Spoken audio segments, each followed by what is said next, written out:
interact one another, allow for us to interface with other witnesses who, in one way or the other, engage with public institutions by way of either contracting, supply, memorandum of understanding, and so on and so forth. So some of the questions we will expect the minister probably to respond. Some questions may be answered by the CEO, UEGCL, or his or her representative. But other questions we will want you, as China International Water and Engineering Corporation, to respond. Are we together? Have we understood? Okay. So, be that as it may, I therefore, colleagues, invite you to have any coin at all. Whom are they insulting? We're here because of our people. Terego does not have power. I'm called rural because whatever could take me to the next level is electricity. Just see this mess. Just see this sham. I want to know from the minister why this contractor is not blacklisted. Why their so-called consultant is not blacklisted. We have very brilliant young men. He's called who? The one who presented? Akita? Can't you people come in a group and take these contracts? Why are you exposing us to people who don't even have the knowledge? Children who play on sand coming to work here, taking over serious work of this country. It is very frustrating. Chair, my proposal, if you allow. How can we talk about poor staffing here? Did they know what the local Ugandan goes through? We Ugandans, until we face it head-on collusion, that we can develop ourselves, that bringing nonsensical people who don't know anything. How can a whole thing move down? And we are sitting here. I prefer these guys arrested, they pay everything, they are thrown out of this country. Because they joke. You don't know English, you don't know anything, you don't know work. What are you doing here? Go and make matchbox. This is so serious. How many billions, trillions have been given to these kind of people? I'm so frustrated, Chair. I'm devastated because I go to every village, every homestead, I see the poverty. We think we are changing Uganda. We find uselessness. I want Minister clearly why these people should still be, is it subcontract? Why not throw them, blacklist them, chase them like they don't belong here? They are not doing it like they are doing something for value. You are wasting whose money?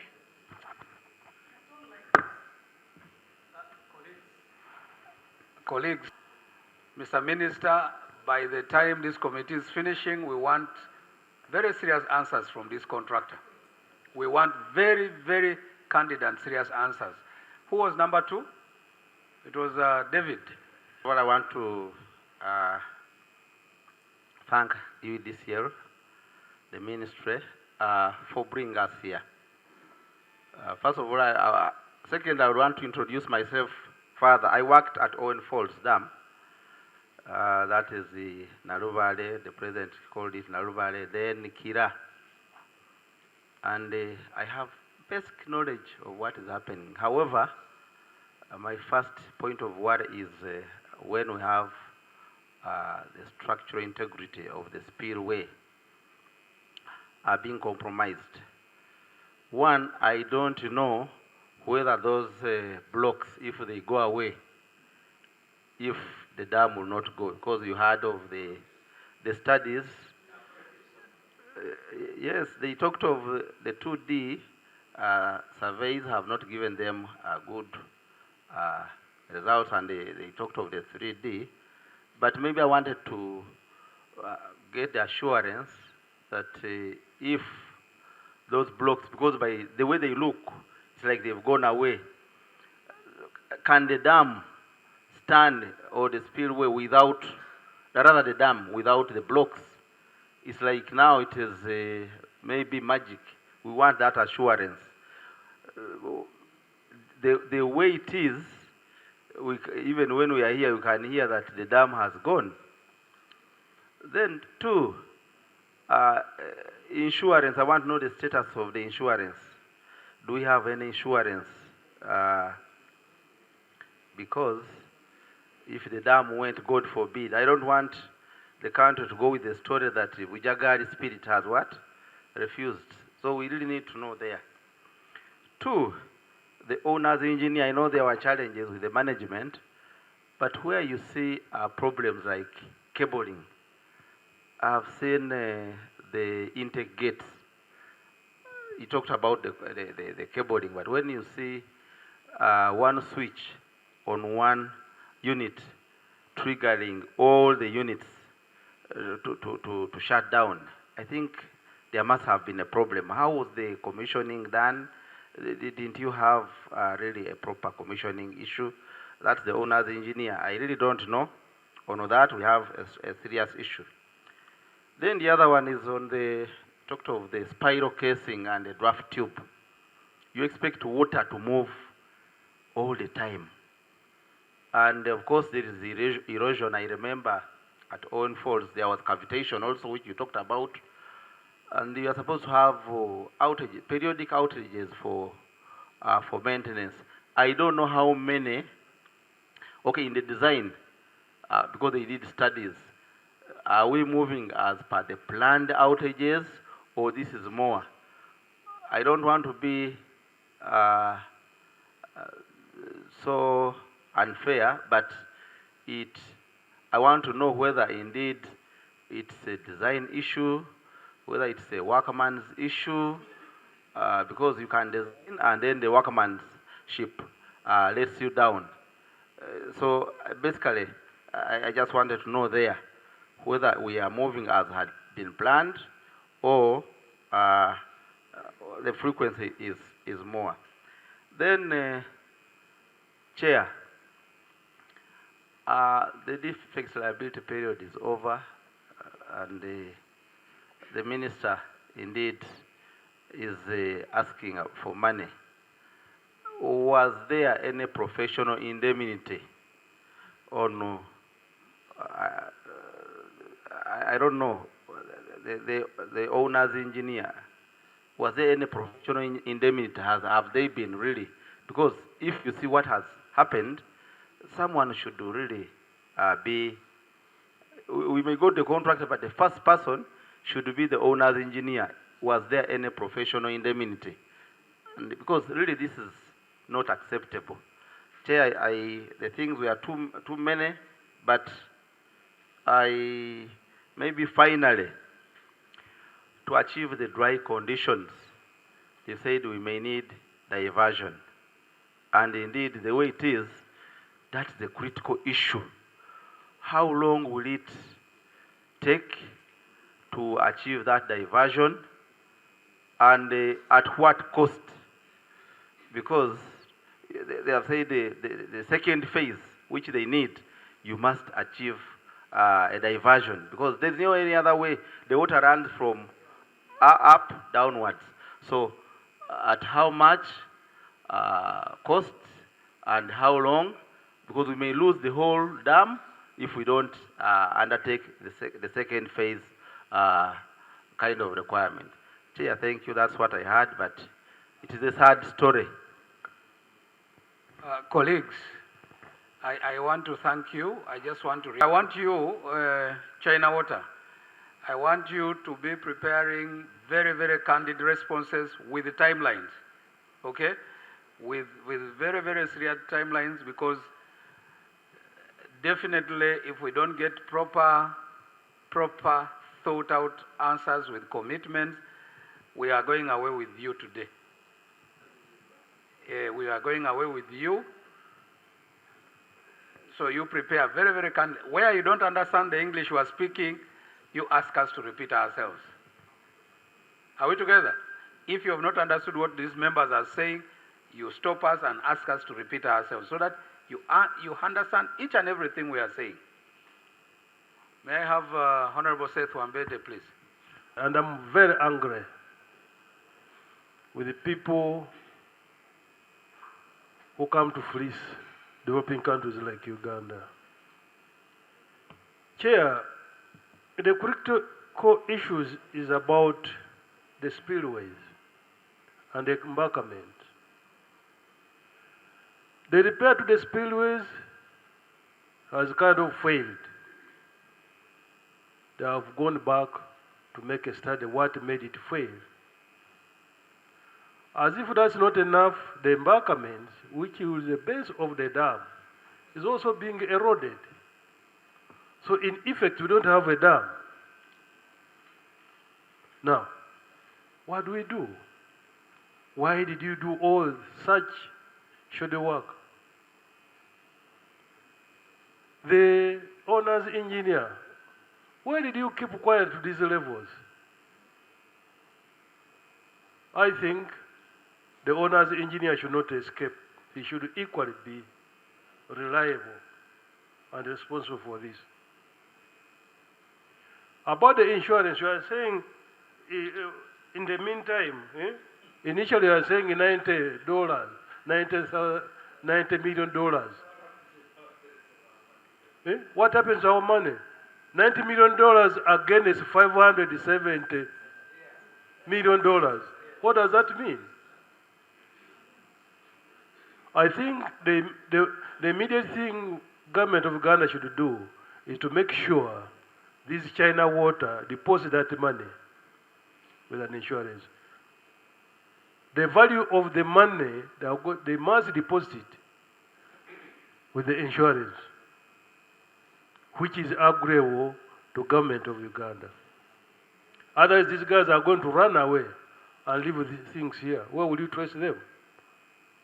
And in fact, we should invite the MDs here and we'll look at them here until matters are rectified. Chair, I thank you, but in my own analysis, as a layman, we don't have a dam. Give it 2, 3, 4 years, you have no dam here. I thank you, Chair. That I agree with you, 4 years ago. And then you are having, the whole thing has gone with the sand and soil and water down there. Then definitely we had nothing. Somebody just came here to pile soil, which they knew definitely when the velocity of the water comes, it goes, like we used to go and play in the stream. And then you give that to a country as a dam. Who was next? Yeah. JB? I don't want to say I'm bleeding, but I'm at a loss. I don't know whether we're dealing with human beings or there are some creatures that are not human beings. Because honestly, from the very onset of the presentation, I was just wondering whether we are creating words to be able to give a picture of what has happened. Because, I come from a place where there is a lot of raiding. If there is any successful raid, this project is a very successful raid. But the raiders are looking at us. And they are not ashamed to actually look at people that they have raided successfully. I am talking from a point of being a Karamojong. When you make a loss of this huge amount of money, I don't know whether we are crazy or something. I think something else has gone into our mind. 3 people making a presentation, all of them agreeing something is wrong and asking for more money. I think there is something wrong. We accepted it, and I think we need to deal with it. It's just too much. It's a big abuse. Integrate control modification required. Potential internal erosion. Increase river discharge, and we say we have a dam. How can all these things from the onset, from the beginning to the very end, we are even expecting that there will be a river discharge? And then we actually are proud to have a river. Oh no, what do they call it? A dam, I don't know what a dam looks like. Now I know where electricity is not coming to Karamoja. ISIMBA has actually solved what was supposed to come to Karamoja. Chair, I just want to ask, do we have an end to this project? I don't see an end. Not in the next year. No wonder we are basically having a revisited, they call defects or liability whatever that period. It was 2019, 2021, it came to 22, 23, I think 22, 24 became automatic. I even see that 26 is going to be automatic. Yeah, because then, when you look at structures in the water, just like stones, and there is a dam. Now I understand why Kasibwe the other time when they were telling her to tell us why the dam is in Karamoja, was like saying, you Karamojong are very stupid. Yeah? You are not seeing a dam. You don't have engineering brains. You are standing on a dam. Now I know where the dam is, because I've actually seen ISIMBA Dam. I don't know whether it is a design problem, but even if there is a design problem, then this should have actually been rectified. So if it was a design problem, how come we are actually improving things that are not taking us anywhere? Should we actually appropriate more money to this, or we just forget and say it is a lost money? From the beginning, where you're actually putting, what do you call these things you're building inside the water? I was trying to see in the water, I could not see it. But when you put the graphic thing, it was clear there is nothing. Chair, I'm actually as well disappointed. There should be a reason to convince us that we have come to see a project which has a life. This one is a dead project. Thank you. CL for inviting us and making us come to see the reality that we needed to have known yesterday. Chair, you may recall that we've come here several times, and I was privileged to be here on the 21st of March 2019 when His Excellency the President finally launched this project. I was here. And like one of our colleagues has said, I don't know whether Bujagali got annoyed with us. On that fateful day, we had a drama here. We had a storm here that carried all the tents. Disorganized us, really showed us that I don't know what tomorrow would look like, but it was not good. Chair, without repeating what has been said as a matter of dramatical irony, I want to just emphasize on the fact that the erosion we have seen, whether we are lay people or not, the erosion that we have seen of over a few meters, and now it has been reduced to below the knees, is a sign that the dam is going. This dam, if not taken care of, is moving. And Honorable Tebandeke, I want you to inform the people downstream to get ready. To get ready to wait for this dam to arrive. It is very serious. Colleagues, let's take this as a very serious issue. The dam is threatening. And our contractors, like it has been said by colleagues here, sympathize with this country that is taking off. We are working towards getting out of being referred to a third world country and moving to a country that is not repeating the same costs that have been incurred already. So help us on this. I want to request the Nyangolian and the team, the engineers here. This dam has survived now for 4 years from the time it was switched on. The defects that have been highlighted by you, I want you to tell us how much have we been losing as part of the erosion on a daily basis. You can compute this. You may be able to tell us how much time is left for the dam to go. You should be able to tell us. I want you to also tell us, for the memory of colleagues here, what is the expected lifetime of this dam? If by this just 4 years, we have seen how much has gone. Now, what about at the time of its expected lifetime? Shall we be having this dam? Let's be scientific now and be able to get this down quickly. Chair, This now takes me to a very, very different position of our engagement here. We are looking at one dam. We have had another dam downstream, Karuma. Karuma also manifested some defects, and very serious defects. So, Chair, how I wish it should please you that Karuma has been switched on, and not long from now, that we also go at an appropriate time to look at those defects that manifested before we switched on the dam. And this takes me now to the energy mix. We have the thermal plant the other side. That is our backup. What is the status of that thermal plant? We also need to take care of it. And all this we are doing, we need also to support this institution, UEGCL. We cannot run away from this. We must support UEGCL and see if the operational requests they are putting before us can yield the results that can save us. We must support and look at the consideration and the needs of UEGCL. Colleagues, we cannot run away from this. We need financing. It might give a lifetime for us to save this dam here. There are challenges that have been raised as staffing, contractor. With this situation, I remember we came here and in one of the meetings, a meeting could not take off without getting your leaders to fly in here to give assurance, that is after the spillover, the spillway challenges, to give assurance to this country, Uganda, that you are going to remedy those problems. The meetings could not take off here without the commitment of your top leaders to come and give this country assurance. Now we are seeing the worst coming to the worst. So contractor, be fair to us.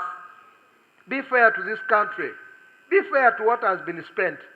Let's remedy these issues quickly such that we are able to move on. I want to conclude, Chair, by putting a very strong request to us leaders that let's support UEGCL. If UEGCL is not supported, they have been able to unearth these problems. They should be supported. No. Okay. As a matter of fact, address each other through the chair, please, yes, honorable colleagues. Yes. As a matter of fact, you respectfully disagree. When he finishes, you can ask me so that absolutely, you give a you can rebuttal. put yours. Oh, is it okay? Okay, UEGCL has been able to unearth these problems. Let's support this institution, build its capacity, such that tomorrow we are not able to see this. Let's support them, supervise, because we can get the same works repeated, redone, if there is no capacity built of UEGCL well to supervise and be able to see how to safeguard us for tomorrow. We can continue seeing this repetitively. So colleagues, whether you're saying we cannot support, UEGCL is here to stay with us. They are the people who are running. But the people who are doing the work need to tightly be marked by our own capacity that should be built and supervision abilities. I thank you very much. I had a part of it. I'm just giving the background before. Okay, but what I'm saying, do you have a specific part of the entire submission of his? Of course, the rejection about UEDCL, Mr. Chairman. Okay, you have yes. The last part of his submission, you say. Exactly, the last part. Okay. I entirely agree with the rest of his submissions, but over UECDL, I can't get to par with him. Mr. Chairman, you are aware that the owner on the behalf of this country are UEDCL. They perform our work, the technical work. Your work, my work, and the countrymen's work. Now, all these shortcomings, there is no way they can escape our knife if we have to. By the way, I'm getting worried as to whether I will get lunch here, because what I'm going to equally give is quite very bad understanding, and it's not good at all for this country to lose money in that way. The contractors, there was a mention that they come from Nanjing, which I've visited their constructions down there in China, of course not by them, but we have dams in Nanjing over is it what river? This Yangtze Kiang River. which are over 100 years old. How come that you come here and put simply clay? I should say this is clay put there. Just a few years down the road, when in 1950 to 1954, the colonial government constructed the upper dam, and it is still running. I've known only once a repair which was done maybe in the 90s on that dam, and on the cracks, and of course out of time because it was given 50 years only. Mr. Chairman, we cannot take this simply, and the press should take us seriously, and the fourth estate or fifth estate should state to the public that we object to this kind of thing, and UEDCL cannot escape the brand. Now, Honorable Minister, I wanted to know whether the riparian countries are now about 5 or so along the river. Could it be a scheme of sabotage from the 1929 colonial agreement between us, the upstream, and those who are at the lower stream with Egypt? Could it be that there is a sabotage from especially Egypt? Because it has objected over this over time, and you have seen the issues even with Ethiopia as well. Yes, we have the White Nile, the other side is the Blue Nile. The other issue I want to ask, did we do proper environment impact assessment, Mr. Chairman, that the erosion is happening? Did we do that? These are our own institutions here, which should give even the environmental impact assessment certificate. How can we have erosion into the dam, bagger fill of the dam? Did we do any energies around that we did proper environmental impact assessment for the bagger fill of water or anything like that? So it is not a joking matter, Mr. Chairman. As I end on this, let me strictly say UEDCL, NEMA shouldn't escape this. But for the China water, an arrest warrant, it's good that you have moved with the police. I saw in the challenges, our own presenter, engineer, is even saying, you know, they have no staff or scanty staff. That kind of thing. Really? A company of international caliber, Mr. Chairman? No, they should be arrested, to be sincere. Thank you, Mr. Chairman, for this chance. There's a motion. Do you want to give a motion?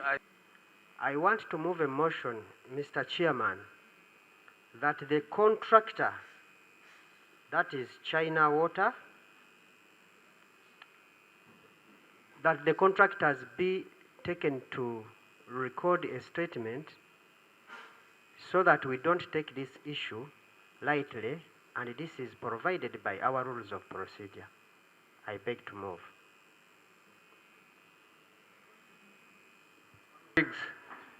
His view is of he wants us to go with the contractors' representatives so that we take statements from them with the police. Is this the stage at which we are?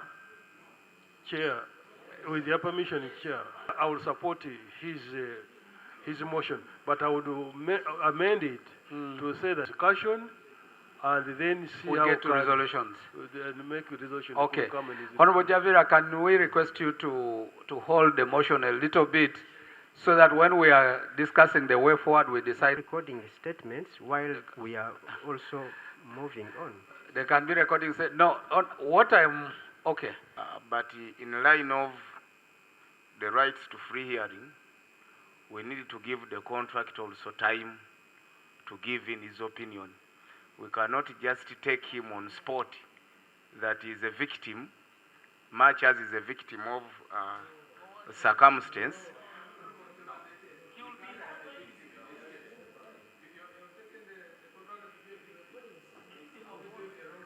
Is a suspect anyway. Much as is a suspect, but we need to hear from him so that we balance the principle of free hearing. Thank you. Charles, please. Charles, could you stop? These contractors apprehended. But my hands are tied over the way construction works go on. This project is so big that it must have structure designers, which structure designers were approved. And the custodian of the structure designers to see that they are implemented to the dot is not UEGCL, is not the contractor, is the owner's engineer. In this particular case, it is the owner's engineer. I find it hard to pin the contractor, yet the owner's engineer approved his works. The moment you see a certificate of payment, it means the owner's engineer has approved. So who is robbing us here? The one robbing us here is the owner's engineer. If at all the contractor is not following with what the owner's engineer did. Because if he's in contrary with the owner's engineer, he cannot approve his works. The works are approved by the owner's engineer. If the owner's engineer doesn't approve, there is no payment that can be done. If the owner's engineer kept quiet even up to the period when the defect liability period elapsed, where was he?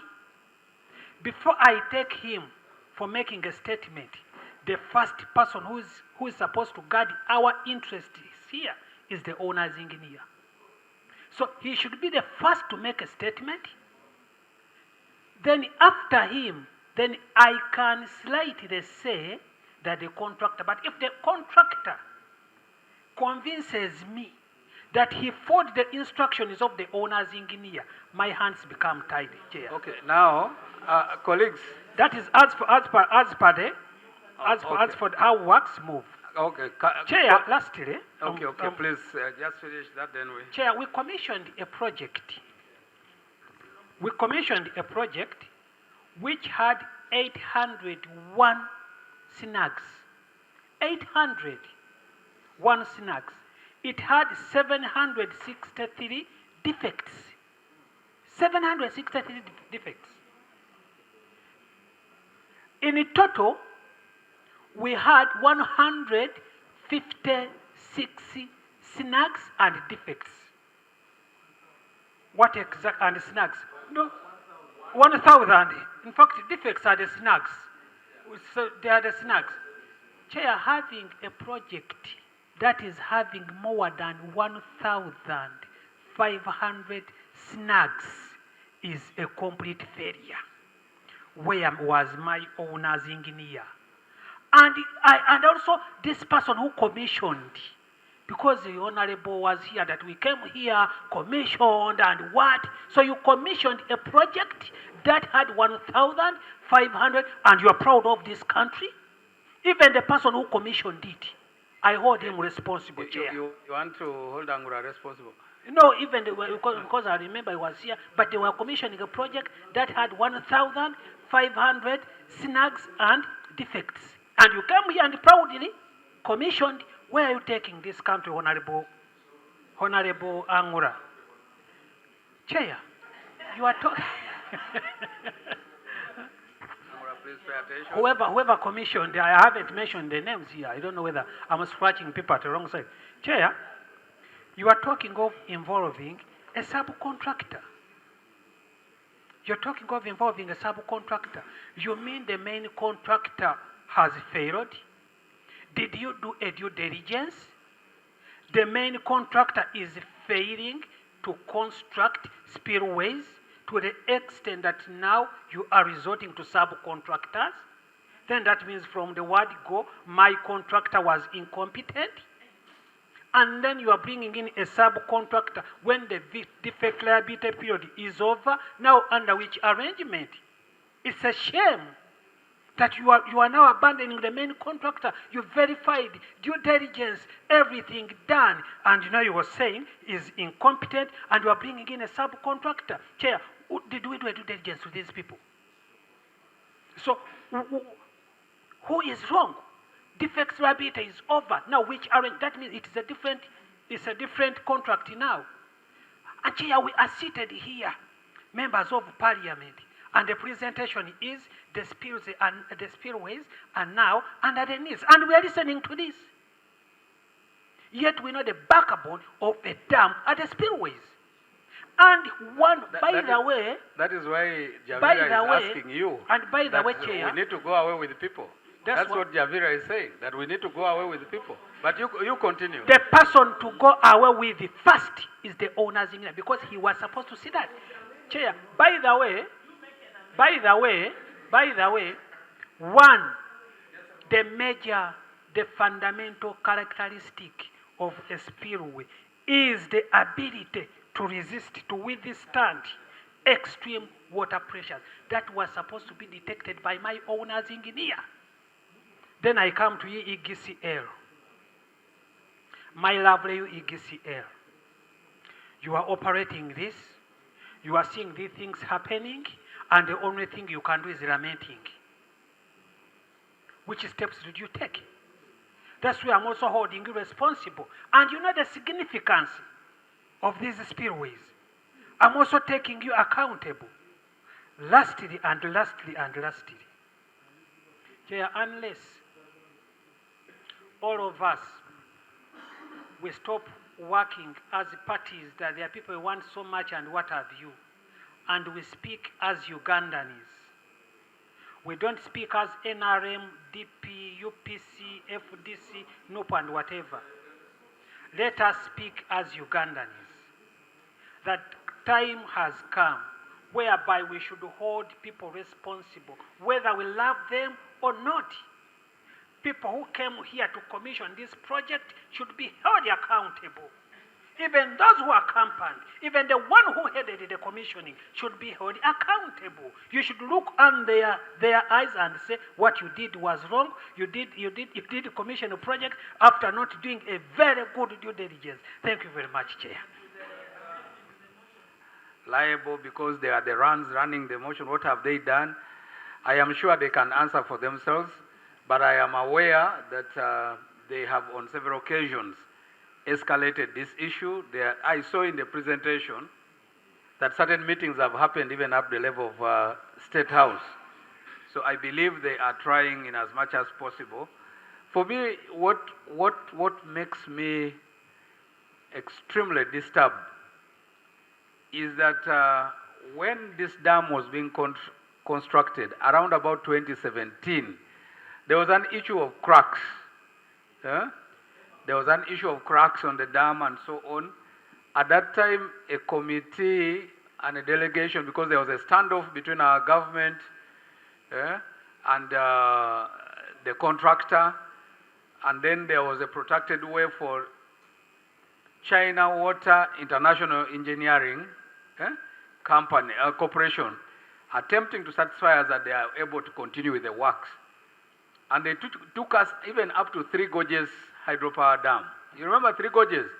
You took us there and you showed us a very magnificent dam of 22, capacity of 22,000 megawatts. And at that time they were saying it was only second to one from Brazil, isn't it? How possible is it that in China, that you do a dam of the capacity of 22,000 megawatts, which is only second to one in another country world over? How possible is it that one of 183 cannot last beyond 4 years? Those are the things. Those are the things that disturb. Is it what we keenly call in Uganda supplying a vyoya vyenswa? Do you know feathers of ants? You know white ants? Do they exist in China? White ants. Do you have them? Insect. You know that is air, because those feathers you can't do anything with them. You cannot even make a mattress out of them. You can't even eat them. You cannot even make clothes out of them. That's why we call them evioya bien soi. Why? What is the problem? Honorable, just before you come back, we will come to that. I know Charles Tebandeke wants to speak like a host. If you are lucky, we shall wait until the host speaks, but we need to hear from the CEO, UEGCL. We need to hear from the minister. They are going. If we have to live with them, the bus is very big. If we don't have a van to take them, you have the DPC's number. He can help us transport them. That's okay. Honorable Javira.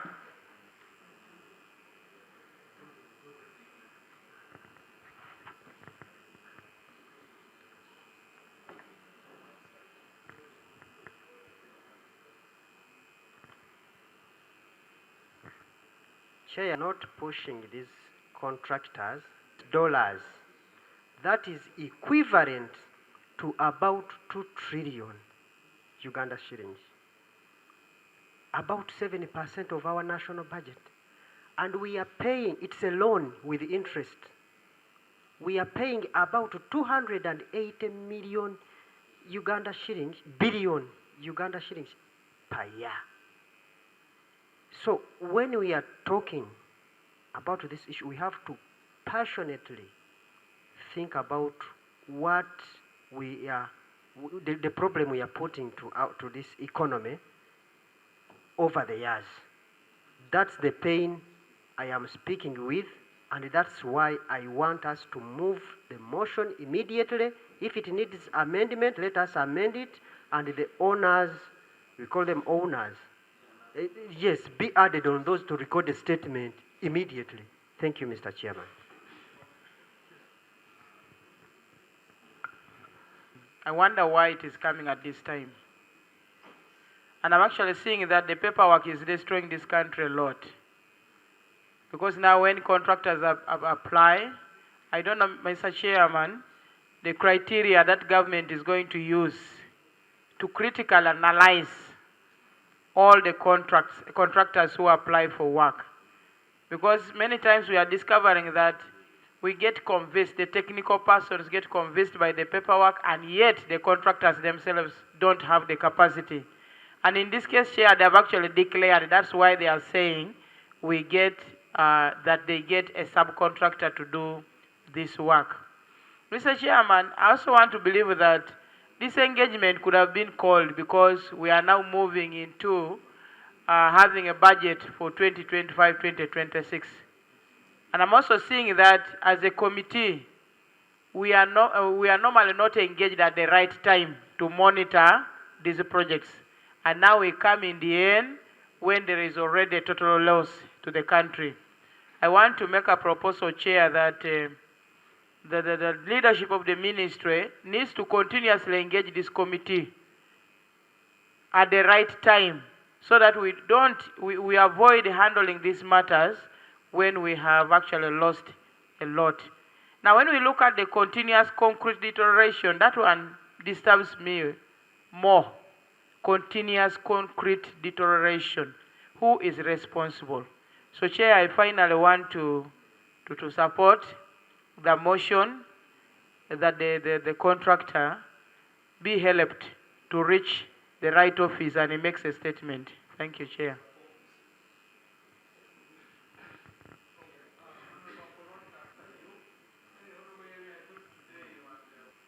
What steps have been taken?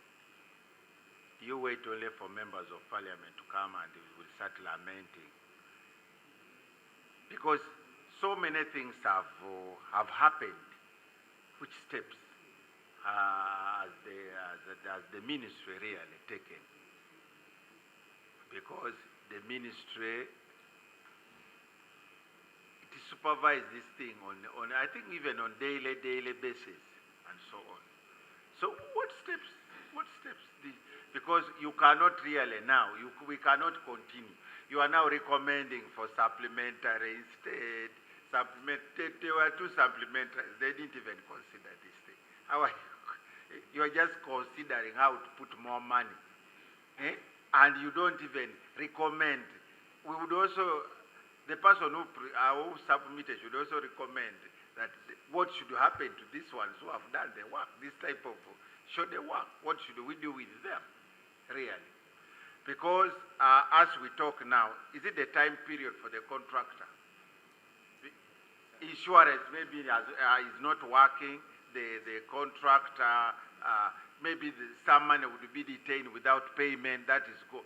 So really, mine is, they would have taken steps earlier. Which steps are we taking? Because if we are just say, oh, we will get more money, we support, money again, maybe the same, we are going to lose also all that money. So really, now we as members of parliament, we should take steps which can bite. Let us not just lament and so. Let us take steps which can really bite and changes the course of actions. What is happening now? I agree with you, Honorable. Next steps, we have a number of things we can do. Within our rules, it's possible for us to take these people and record statements. Police will choose whether they can be kept there as investigations continue. That is perfect. We have the powers to take evidence out of people, just like we are doing now. We also have the duty to present a report on the floor of Parliament about our findings here for further debate. We also definitely can engage with many more stakeholders in the country in as far as issues of service delivery and policy are concerned. Excuse me. So all these are within our whims. But for today, let us delve into the matters. Meanwhile, as we are in this boardroom and as we go into the sightseeing, by the time we leave here, definitely, what you as the committee decides is what we will do. Are we together, colleagues? So I don't want you to feel like all is lost. It is not lost, because we definitely have to find a solution to some of these issues. Can I have the Honorable Wambede? You must speak. We shall, as committee members, I know most of the committee members, we may not entertain this business of saying, let's have a subcontractor and pay him from government money. Maybe you pay him from the main contractor's money, but not. We've just failed to have money for electrification. There's no way can subcontract using, again, government money. That should come from the main contractors themselves. Anything to do with the money to support this project, as long as still in the hands of those water, whatever, person, I will stand strong and object it. No, we may not have time. I have not yet granted the information. I will accept anything to repair, but it should at the cost. That should be the recommendation. Okay. Everything to be remedied at the cost of the main engineers. Not to ask us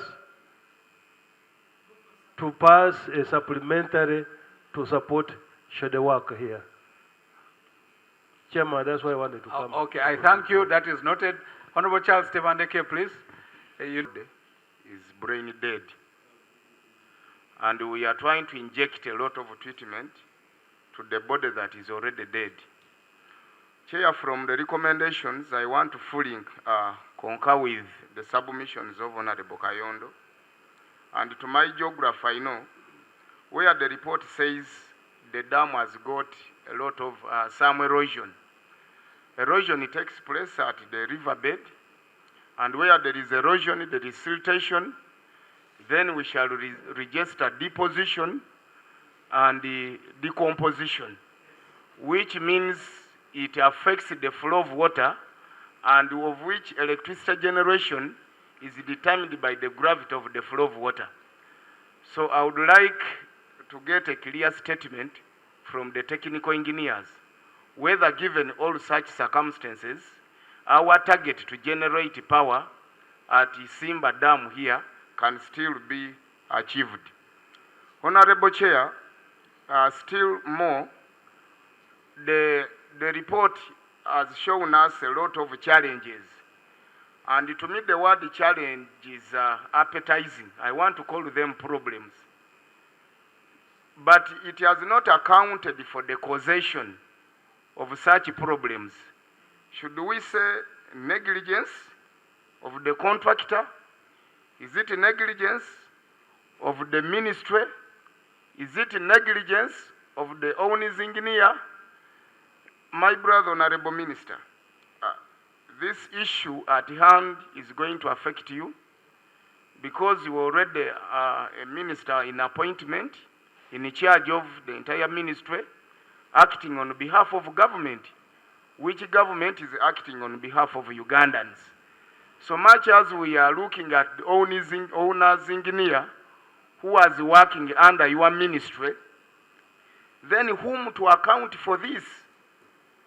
Then I would still concur that as we buy in the motion for my brother, Honorable Javira, it shouldn't be exceptional of our own engineer who was at site on our behalf and behalf of the ministry. Then if the mess was done, is the person to hold much blame, then the contractors shall also follow. Honorable Chair, as people of Kayunga, we were so much affected by this dam construction. We are all aware that during the construction, that's when we registered a lot of flooding. And not only in Kayunga, but even the neighboring districts, including Amolata, Serere, Nakasongola, and my constituents was greatly affected. From the report, I've analyzed how social cooperative responsibility was placed. And I want to know under whose guidance was it placed in the areas where the social cooperative responsibility projects were put. Honorable Chair, I've seen that 109 point something kilometers coverage extension of electricity were done. I would like to know where are they? Where were they put?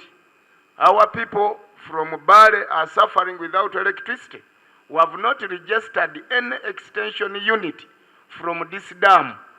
But from the report, I'm quoting 109.80 kilometers extension as a social cooperative responsibility. Honorable Chair, I want us to be informed whether there is any formula to ascertain the ratio volume in terms of money of the social cooperative responsibility vis-a-vis the project sum. Should we end up getting peanuts and yet the contractors are using our own fund? The government borrows, gives the contractor, the contractor comes in as a placement to do the activity and again gives us peanuts. I need a clear explanation about that. Then lastly, Honorable Chair, I would like to recommend as follows. Honorable Chair, this project cannot be redeemed to the clear status.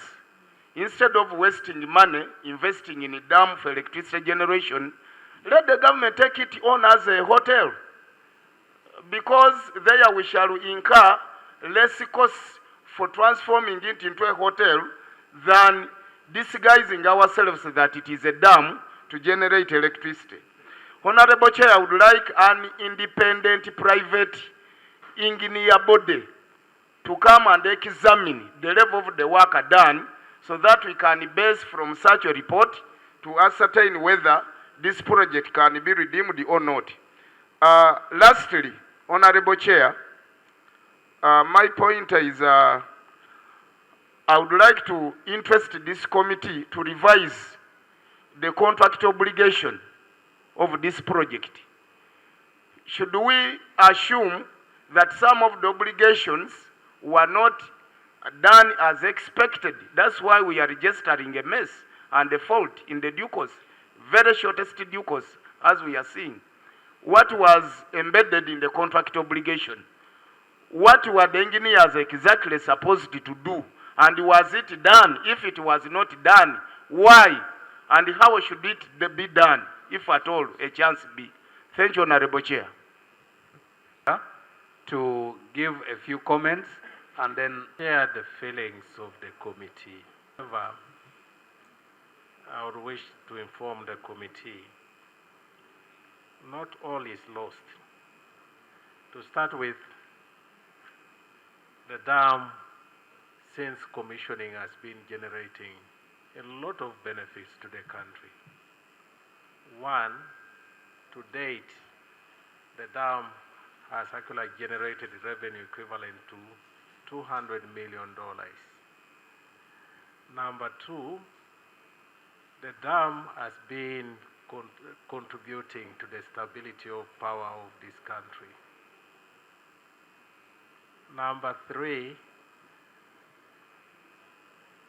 my team, including the contractors, have actually been working as one engineering team. That's why there was one presentation as the presenter made.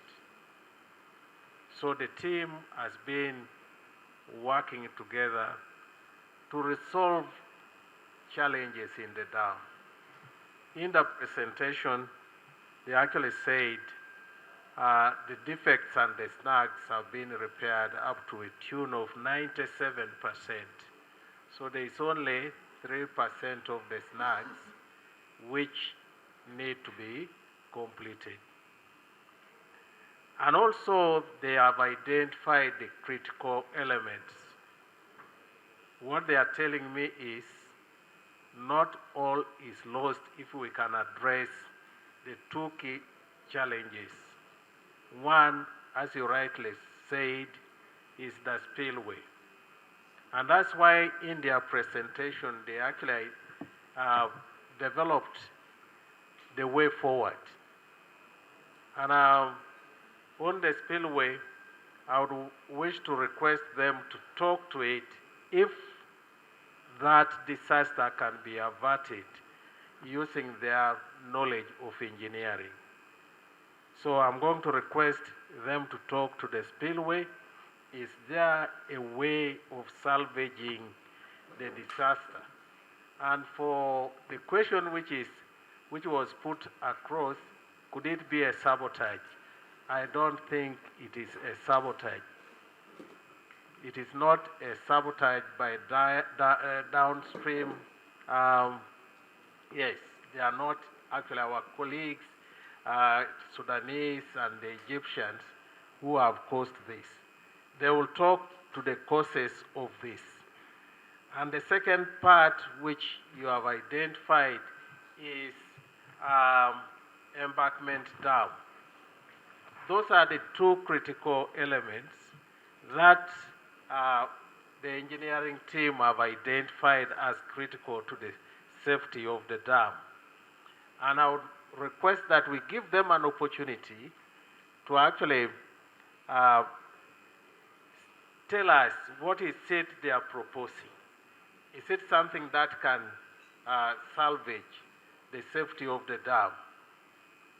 Bearing in mind that we need this dam for the stability of electricity supply to this country. Is it anything that can be repaired? Chairperson, the questions which are of policy nature, I also wish to point out. You asked the question, what has the ministry done on this?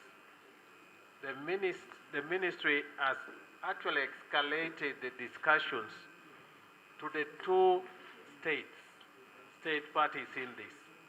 This dam was actually agreed upon at the highest level of government. It was discussions between the two heads of state, the head of state of the People's Republic of China and our head of state for Uganda. And the ministry has actually escalated these discussions to the two heads of state. The contractor and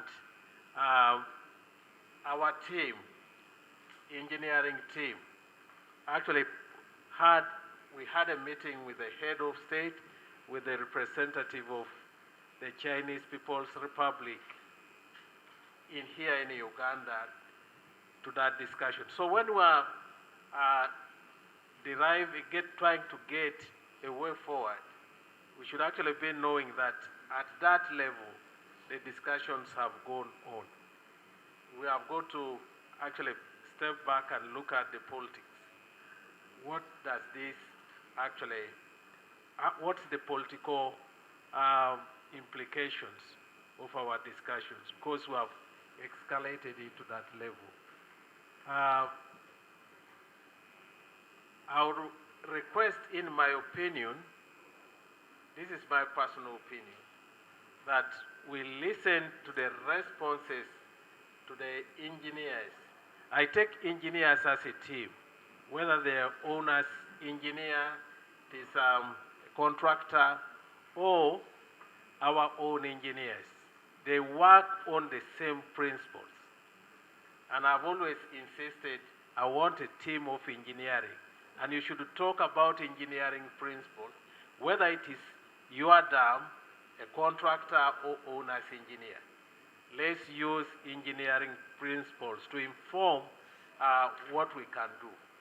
So I request that we give the engineers to respond and give their interpretation of what is happening on the dam. This is my request, Chair. And again, it may be premature to say, let's take them to make a statement. We have got to go the whole length. We have listened to the report, but we also need to go and look at what is on the ground. Do we shut this dam or we maintain it? Can it be repaired?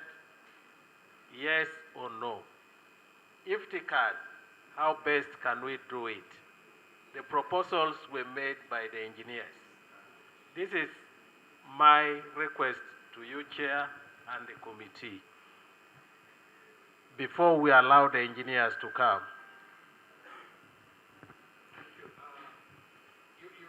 you colleagues have heard the plea of the minister. CEO, do you want to make a comment here and there? Remarks about the spillway. This problem happened way back August, July 2022. Until now, it has not been solved. And for us to keep here thinking that the Chinese water engineering will do that work, they will not do it. They have failed. They have failed. We can listen to your plea, but say we contract somebody who is competent enough to do that work and be paid by the Chinese. But others, for them to do that work, they cannot do it. They have failed. That's why 2 years down the road, they cannot do it. And more problems are coming up.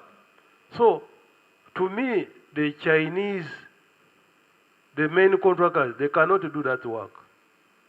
So maybe we can, since we can also say, since the matter has gone to the two heads of state, Uganda and the other side, we can see what the two governments say. But others, for us to say they will do the work, never. I would oppose that. Maintenance, then the other is an environmental requirement.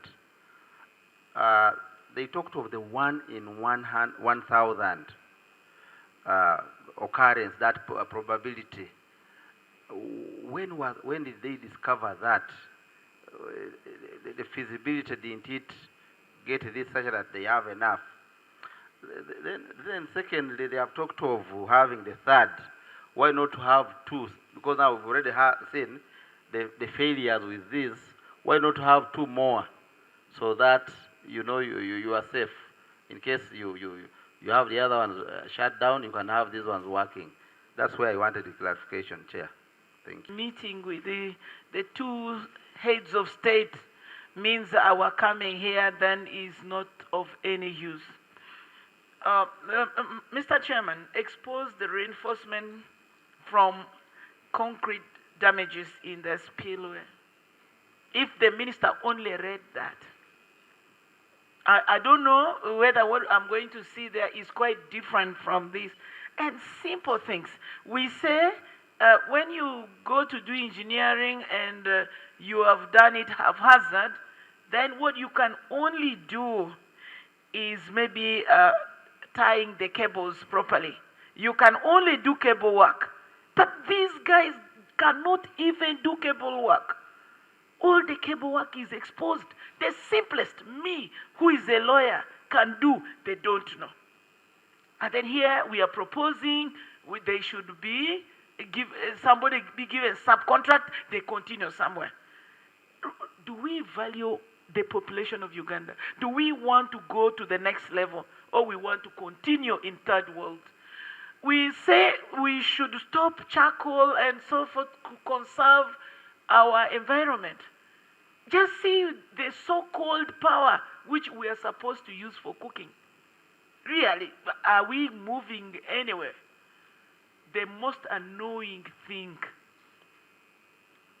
this could be a loan, because I've just joined this committee. Who is going to pay this loan? We may be of age.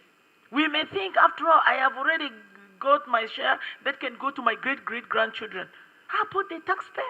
How about the people of Terego? How about the local people of Kayunga? Really, Chair, the resolution seems, whether we are going to see what or what there, I beg you, Chair, I really beg you on my bended knees. These people must go to police and make statement. It's just very frustrating. This is not free money. Your government did not give us a grant. They gave us a loan.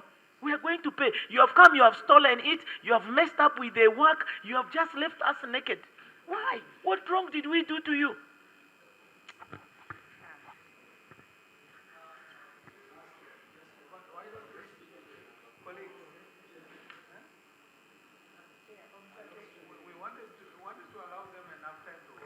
Owners, engineers should still be the ones to supervise the contractors, because it seems they fail to do their own work.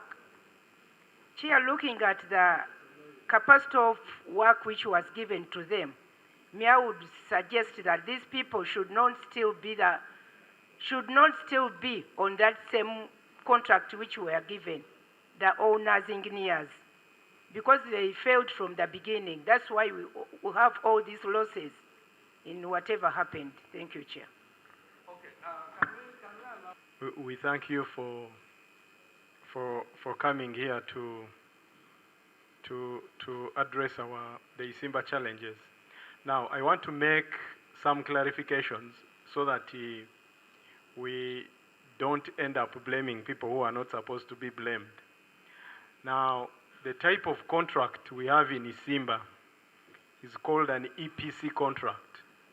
EPC means the contractor is responsible for both design and construction, and even procurement of equipment.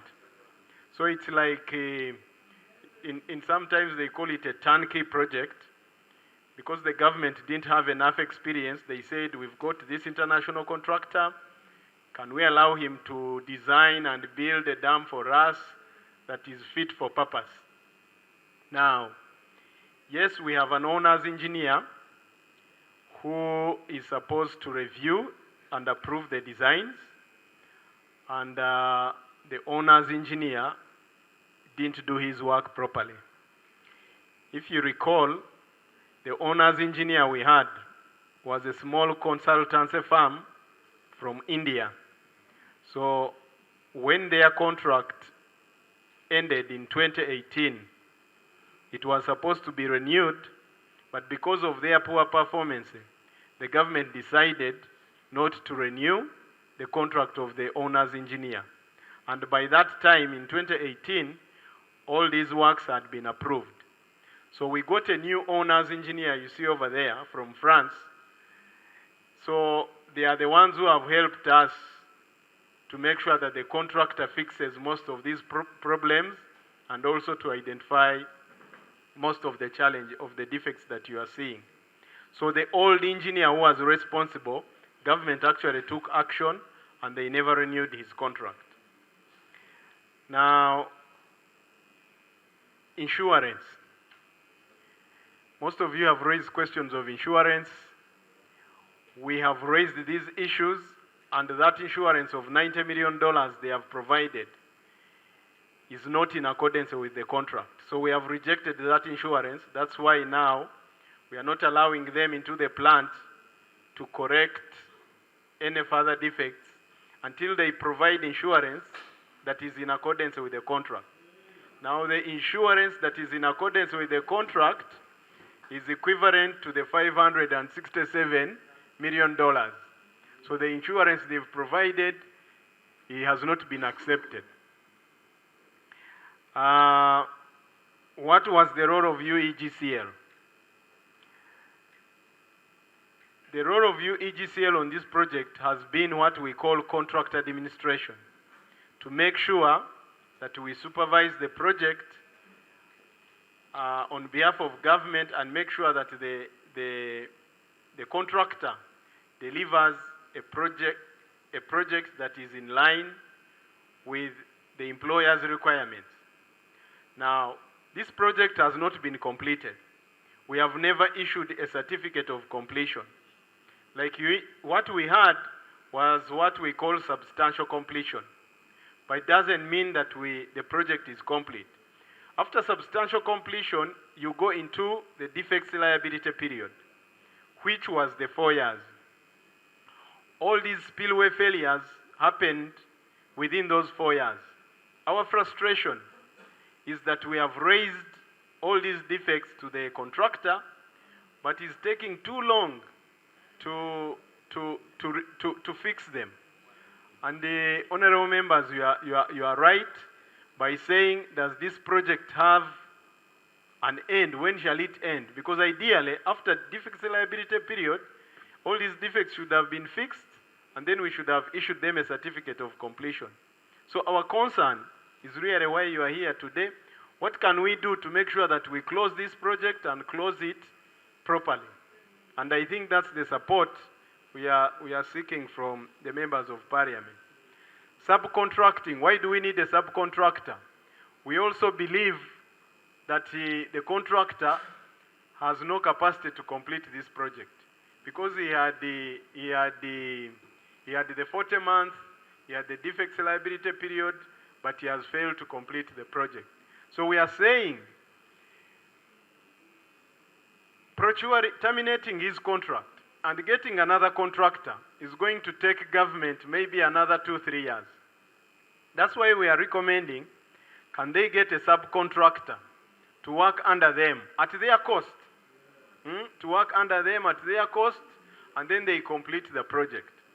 That is the recommendation. We have discussed this with the ministers, and we have all agreed, and the minister has even made that recommendation to His Excellency the President.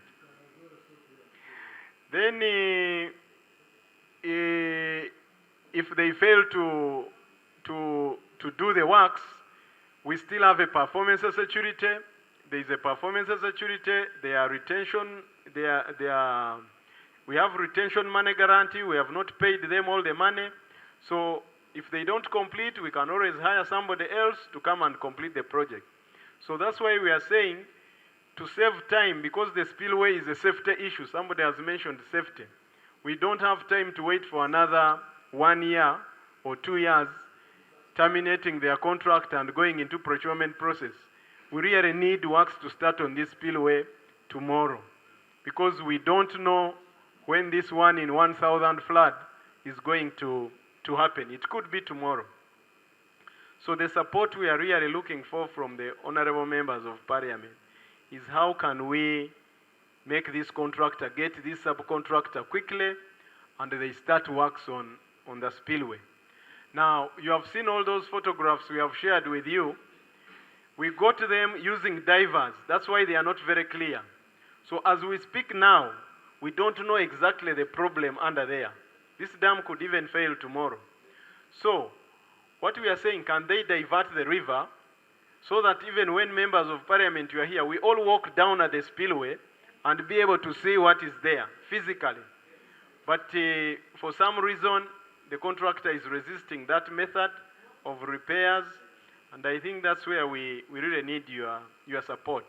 Without diverting the river, you can't repair the spillway effectively. The emergency repairs they did underwater were really for emergency. But after that, we need to make sure that the dam is properly repaired.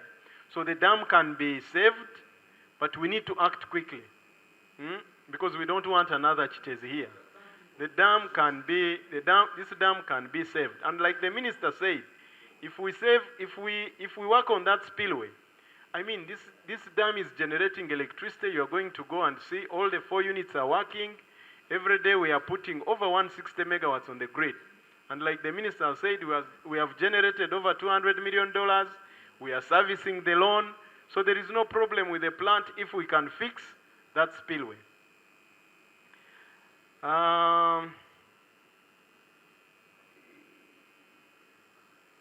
The continuous concrete deterioration, that is really our concern. The more we delay, the more this concrete continues to deteriorate.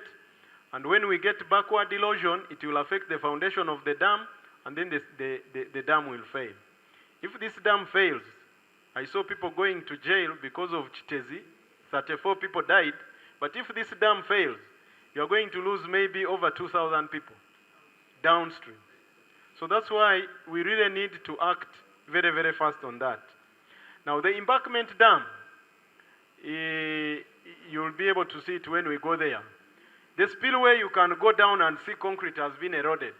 But the embankment dam is like a mountain. You see in Ibududa, where Honorable comes from. When it rains, water goes in the soil. So the embankment dam is also composed of soil, of clay, that was heaped together and compacted. Now, if there is a leakage in the embankment dam, we can't see it. That's why they are using that advanced technology of tomography and so on, 3D technology, to try and visualize, is there any water leaking through this embankment dam? Now, the moment water leaks and you see it on the other side, it's probably too late, and the dam will also just fail. So those two things, the embankment dam and the spillway, if we can work on them, then we will be able to save the dam. I think those were contract again, but we need money as they are doing the spillway. Even when we get a subcontractor, our staff need to continue supervising the contractor. We still need to pay the owner's engineer. The contract allows us to claim this money back from the contractor, and we are making those claims. So eventually we shall reconcile, and maybe that money will be deducted from the contractor to make sure that we recover. But we need that money to make sure that as they are remedying all these defects, there is continuous supervision. Yes.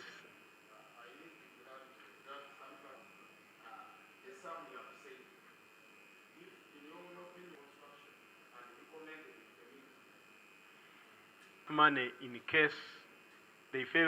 Yes, because the insurance, like I told you, the insurance cover we are requesting from them is 100% the cost of the project. It's $567 million. But in addition, we also have performance security, I think, which is 10%, and we also have retention money, which is still about maybe $16 million, if I remember. So yes, there are enough safeguards in place to make sure that they complete the project. Whether, Honorable, whether we examined or not, the concrete has failed. And the obligation is the contractors, because they haven't completed the project. So the contractor was in charge of designing and building this dam. So quality control of the concrete was the contractor's job. And now that the contractor has not left the project, it is still his obligation to fix whatever has failed. Yeah. Our role, Colleagues, No, can we our allow role, the... you remember we had Ca- the owner's engineer whose contract we refused to renew. colleagues, The can we EIPL. allow the engineer to give a flowing presentation? That their contract ended and we did not renew that contract. And we had to get another owner's engineer. So members, I think that's all I wanted to say. Probably a little bit more also about the owner's engineer. Contractor, you are a body corporate. That's what they say in business law, that you can sue and be sued. So you're not going to hide behind the explanations I've received from the minister and the CEO. I would like to ask the contractor, can you respond to some of these crucial issues?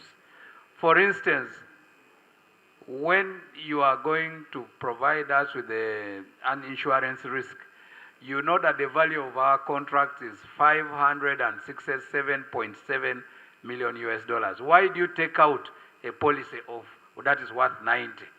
What do you want to do with the other value of the project up to $480 million?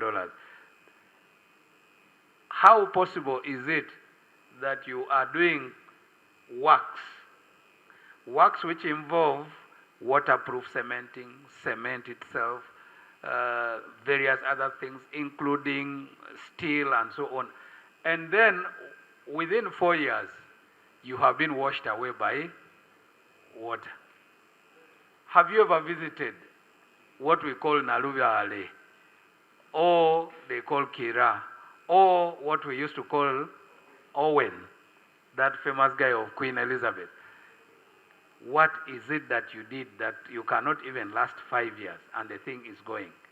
How possible is it that the moment you have a touch on gate 1, gate 4, gate 2, 3, 4, all shut down at the same time? What is the problem? So can you tell these members something? And then as you conclude, give this committee a justifiable cause as to why action should not be taken against you. Contract. We have full obligation of the design, construction, and procurement. This is our obligation. I understand what all of the parliament member, committee members' concerns. The quality of the project has some problem. So from our side, from EPC side, we take all of the snags and WSRs on our responsibility. This is what we are doing. And from the presentation, we can say almost 80% snags and WS already complete. Since 2019, we are working with UEGCR team and OE team together to push the work forward. Definitely, yes, the spillway is a top concern of all of the stakeholders, but it is always take time. So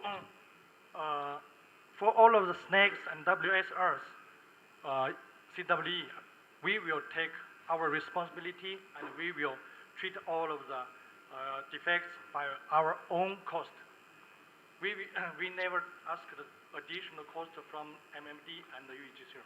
This is our responsibility. This is what we are doing. So regarding the spillway, yes, this is top concerns all of the stakeholders. Since 2022, January 2022, some of the power blocks flushed away, but some of the power blocks still over there, and there are some defects. After several underwater inspection by UEGCR and just a second, from our side, some of the power blocks have been washed away, some of them are still there. You give me numbers, eh? Give me numbers. Yeah, 2 are washed away, 3 are still there. 9, yes, Chairman. 9 of the 18th power blocks flushed away, and 9 of rest of the power blocks remain over there. But 还有几个3个人。对 and of the rest of the 9 power blocks, 3 has some concrete defects.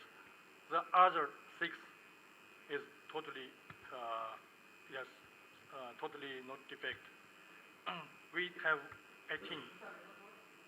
We have 18. 18. We have 18 power blocks. 9 washed away. 18. 9 washed away.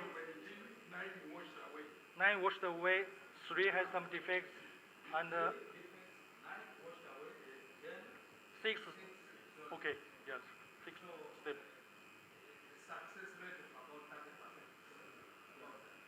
Yeah. So after that, from EPC side, we also take our responsibility to, take the underwater inspection. Even we have executed some dry condition repair works, as from Mr. Chad's presentation. So for the spillway rehabilitation, we work very close with OE side. We will find the reasons from PMT. This has already been done in China. Now we are working on the report. We have 2 reports. We have 114 for entire spillway, and we have 120 scale only for the SP1. And another, we have SP 120 SP2. So all of the physical model tests complete. We will work with OE and UGCR team to find the cause. Why the buffer blocks flushed away, and we will working together with the rehabilitation solution. This is the witness of the PMT will be happened maybe next end of this month or 10th of March. We are working very close with OE side because all of the report should be approved. Yeah. Let us allow him flow.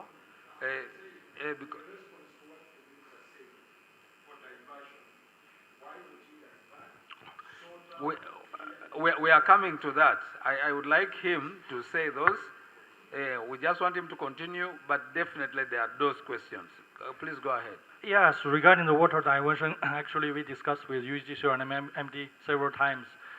From our side, from contractual issues, we want UGCR can give us access to control the water from the upstream, like from the Bujagali or some other, yes, Nalubali. Nalubali and Kila.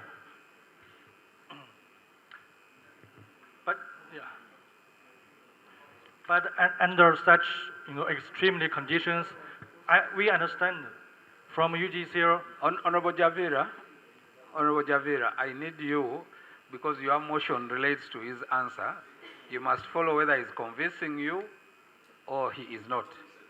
Yeah, please go ahead. Yeah, we understand it from UGCR, it's very difficult to control the water from upstream.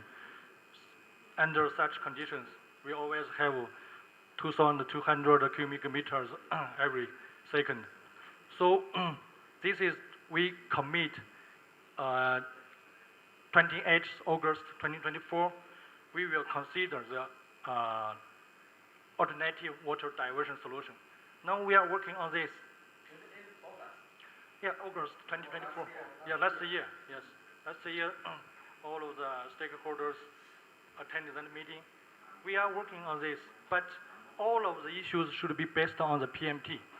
This is our responsibility and critical issues to witness the PMT in China. Yes.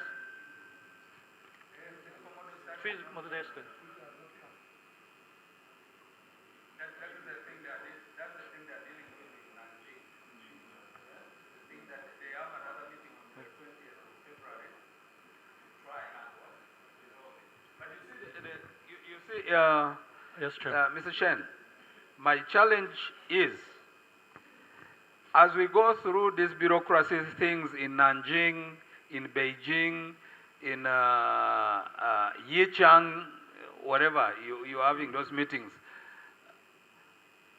we have a risk that this is February, that we are going to probably have very heavy descent of rains with effect from probably next month. And considering where we are from what we are seeing, I am happy you have not said that those pictures are cooked. You definitely agree that what is there is a situation. We don't want a situation where the dam will go as rubble and stone with the water downstream. That is our issue. Now, as you give us these very rosy promises, we know it is our obligation, we know we shall do it. We would like you, as people's representative, to give us timelines. You see, for you and government, Minister is here, represents the President. You can keep meeting in Entebbe and discuss and so on, and you give promises. For us as people's representatives, we need concrete answers. Tomorrow, next month, 20th, the other month. That is how we would like you to answer. Are we together? The other thing is, it is practically not possible to do what you are saying. Close the water and then try to work. We know that this spillway elements that are being washed away down there are underwater. The most practicable way is to work on them when there is dry access. You must tell us here now, when are you committing to works of diverting the river? Those are the things we want to hear. So please continue and speak alongside that. And please don't recruit me, because as a chair I'm not supposed to support Javira, but don't recruit me to support his motion, because then there will be no need for a vote. Yeah, Chair, I understand what your concerns, but only from the EPC side, we cannot give the very clearly committed time, because after the PMT witness, we will working with the OE to calculate the discharge capacity of the water diversion channel. Right now, there is some very accurate calculation based on the PMT, Chair. So, no offense, but I cannot give you very accurate deadline for the water diversion. Yes, maybe from OE side can respond. Okay, yes. But from our side, we are working on very strictly according with the OE requirement and the UEGC requirement. This is our responsibility, Chair. We never stopped, we never escaped. We are here, yes.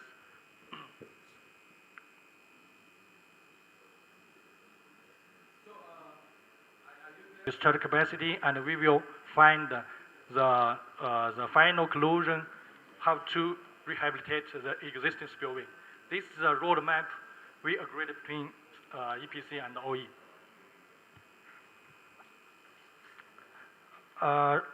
Regarding the embankment erosion, yes, definitely we already executed the 2D ERT earlier of the 2023, and we find some leakage in the not leakage, some water high pressure in some local embankment dam. Then after discussing with OE, we invite a very professional company from France. They executed the 3D ERT January 2025. Now we are waiting for their report. Their report will clearly show if there problem in the embankment dam. If everything is okay, we will monitor the dam. If not okay, we will find the I want two things. Yeah. I want two things. I know that this story we will go around and around. I want on the diversion so that we work on the dam. Mr. Chen, that is what I want. I want that commitment. If you are saying it is dependent on OE, please come this way. Pause there. I would like the OE to give your version of things. Please welcome. Who is speaking for you? Come. You know you are very much behind. We need where we can see you. You come so that we can see you. Chair, yes. Just hold on a bit. You are not in Parliament, by the way. We can talk morning to evening there. Here, you are engineers, you are technical. we want commitments, we want timelines. Because the part of lamenting will come, we politicians will lament, but you engineers, we want timelines. When do we get the water diverted, we go down and save the spillway and therefore save the dam. Those are the things. Owner's engineer, you have heard him, he's placing a number of things. Members here are saying, you should be the one we should hang. I was here in 2017, 2018. I understand that the owner's engineer I met here at that time is not yourself.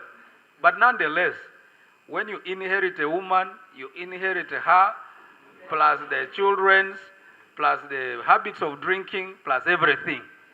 So you have inherited this woman, you have to tell us about her habits in as though you are the original. So please go ahead. Okay, thank you, Chairman. Artelia, right now, we start in 2018. The work was completely done. So there is no way can revise the design or to do anything. So from this time, as you mentioned by the project manager, we already reached to close the snag, and WSR for its defect is almost 83%, 83%, and there is some 97%. The main issue is the spillway and the right embankment dam, what we are currently talking about. So as an owner engineer and as for my personal experience, I have almost 11 hydropower project done working before. So there is no way to access for the existing spillway to repair what is ever come out from BMT called root cause analysis or for the spillway, except to make it divert the river. And the contractor started to complain, this is not my responsibility, is the UGCL and the employer have to control the water. I say, sorry, this is not the government responsibility because the spillway was rejected and it's come back to the EBC contract.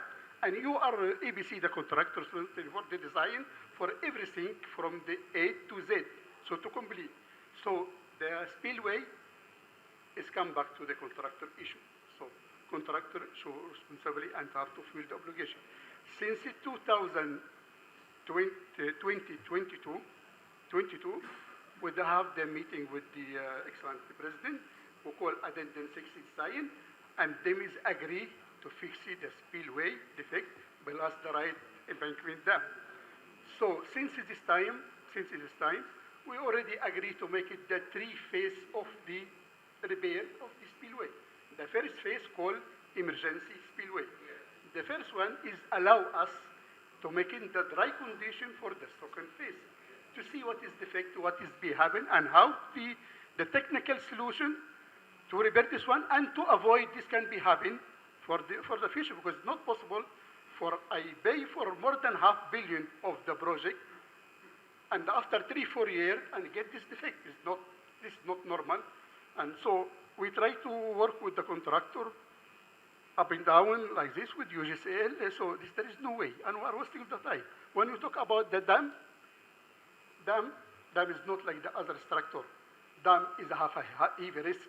When they come, the flood can be washed away. And when the climate change, as we see and everybody know, is in many countries, the many dam is washed away. Eventually, why? Because the spillway capacity is not enough to accept the incoming water or from the flood or from the rain.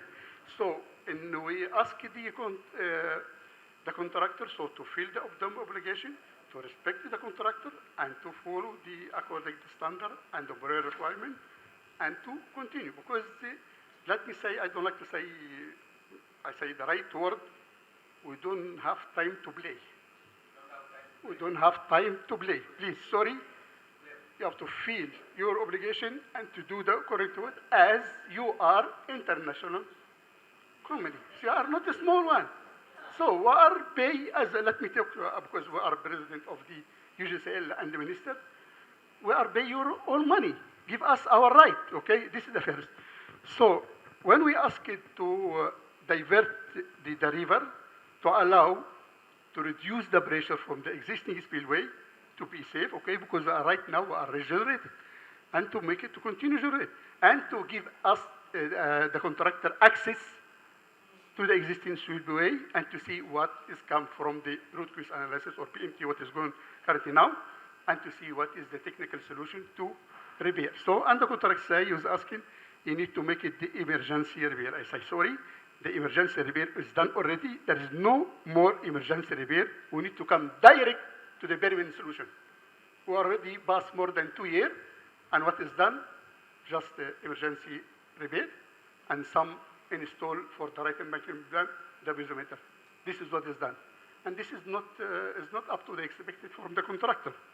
So the right way is to start immediately for the water diversion, okay, by anyhow, to come to existing spillway to repair or the access, because for the government is not the one to control the water, because when the government to call the EPC contractor to build this dam, this is the river, and you have to build the dam. So is you have to control the water, and we already asked the operation director, what is the situation to control the water, because the contractors continue to mention the government and the MDMD have to control the water. They say no.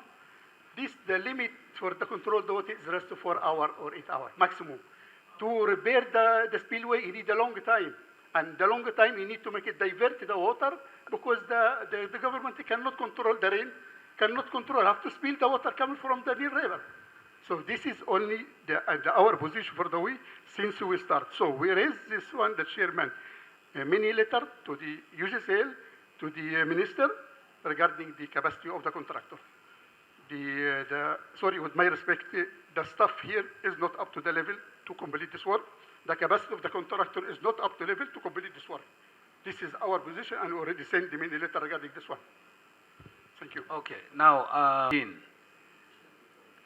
the 10th Parliament, sorry, my apologies. There were these contestations about the capacity of CWE to carry out China Water International Engineering Corporation to do and conclude this project according to design and standard. I recall at that time, we had a challenge of an owner's engineer who appeared to have left them to do things as they wished.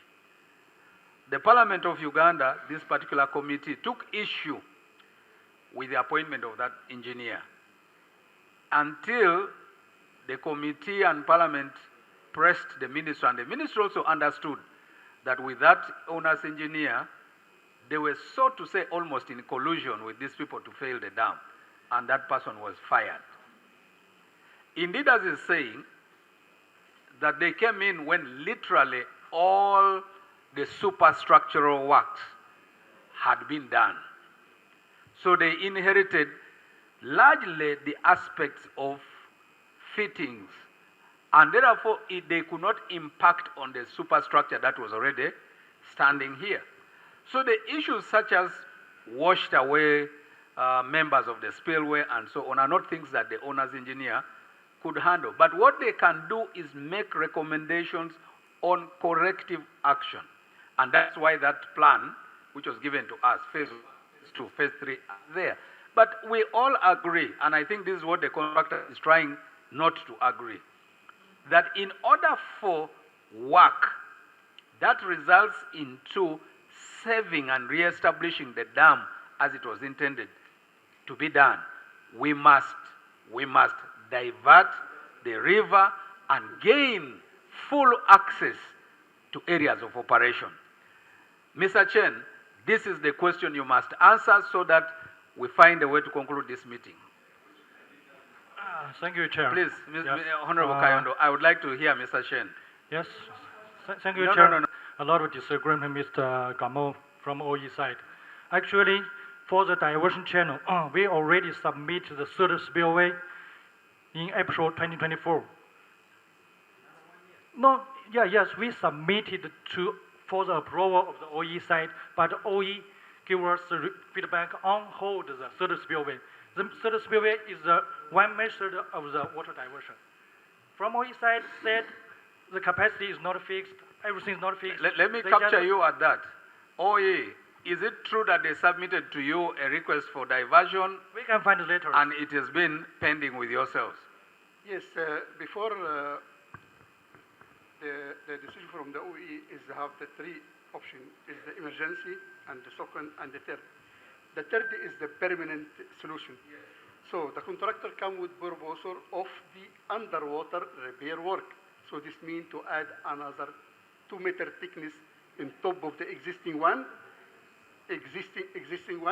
and to extend the spillway pier. After found this is very difficult and we cannot do the work, and we have our comment from this one for the quality, the durability, and this is not common use for the underwater repair. And this is, there is no, cannot make the guarantee for the quality of the underwater. So after say, okay, we already give our comment regarding the charge capacity of the new spillway.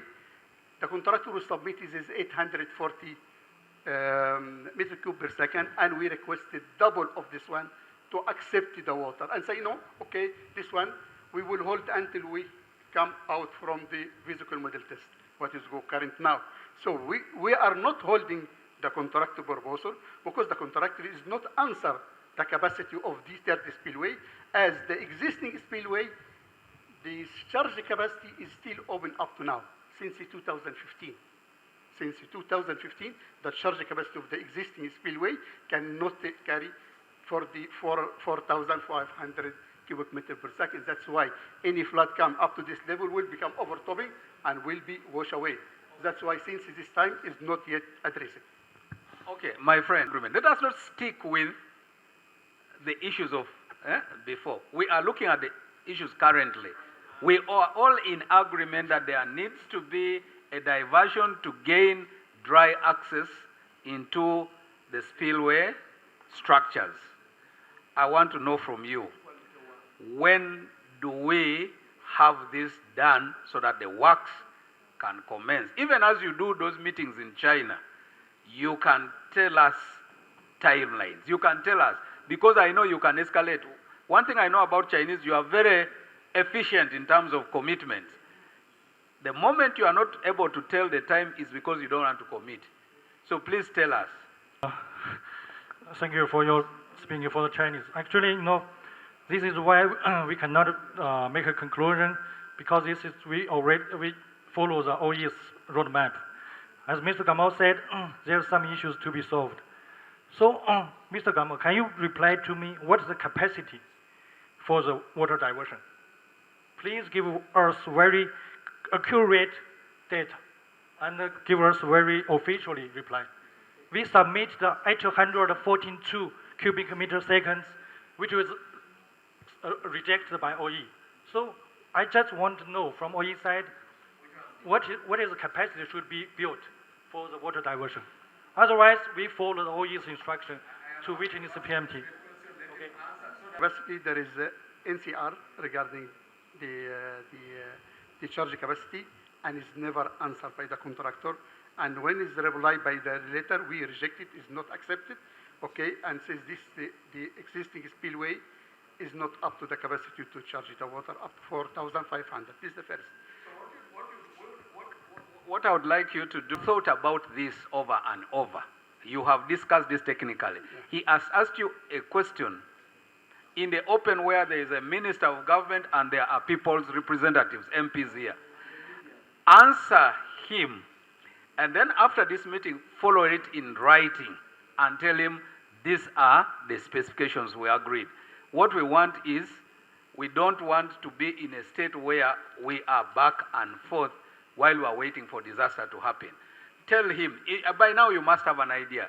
If 840 is not enough, you must know whether it is double that, whether it is 3 times, tell it to him so that we know. Because he has also asked quite a straight question. And I believe you've discussed this over and over. At this stage, it is not that you are guessing. You must have an idea. Yeah, this answer will lead to the PMT result. because this issue is still open, as mentioned before, never closed. That charge capacity is not up to the employer requirement for 4,500 cubic meters. So is it still open? Is the contractor does not address this issue? So the capacity and the exactly how much is it will come from the BMT. Because they couldn't build a dam without diverting the river. So what we are requesting is, can you do the river diversion that you did when you were beginning construction? Chair, I want to emphasize that 2 years ago, when this problem happened, we sent our team to Zambia at Kariba Dam. Kariba Dam had a similar problem. But the difference is that Kariba Dam is like Owen Falls Dam. It had been in place for 50 years, and they got this problem. But when our team went there, they were repairing the spillway under dry conditions. So they had done a river diversion. So I don't know why you are even haggling about the capacities of the diversion channel. You make a provision for diverting the current volume of the river. Thank you. Sir, thank you, Chairman. I have some additional information related to the third spillway. We started third spillway from the 2024, and we submitted 3 versions of conceptual design of the third spillway. During this period, we have a deeply discussion with OE's head office. I think it should be Sebastian. And during this meeting, and Sebastian pointed that we can study the third spillway as the discharge capacity is 840, almost 800 cubic meters per second. Then we do that works. But OE on hold this study is because they say that this should be waiting for the outcome of the PMT. This is the background information, and this also have minutes. And I think we are allowing the contractor to confuse the situation. What we had an agreed position. We do the emergency repairs. Beyond the emergency repairs, we isolate the steering basin, and we are able to do the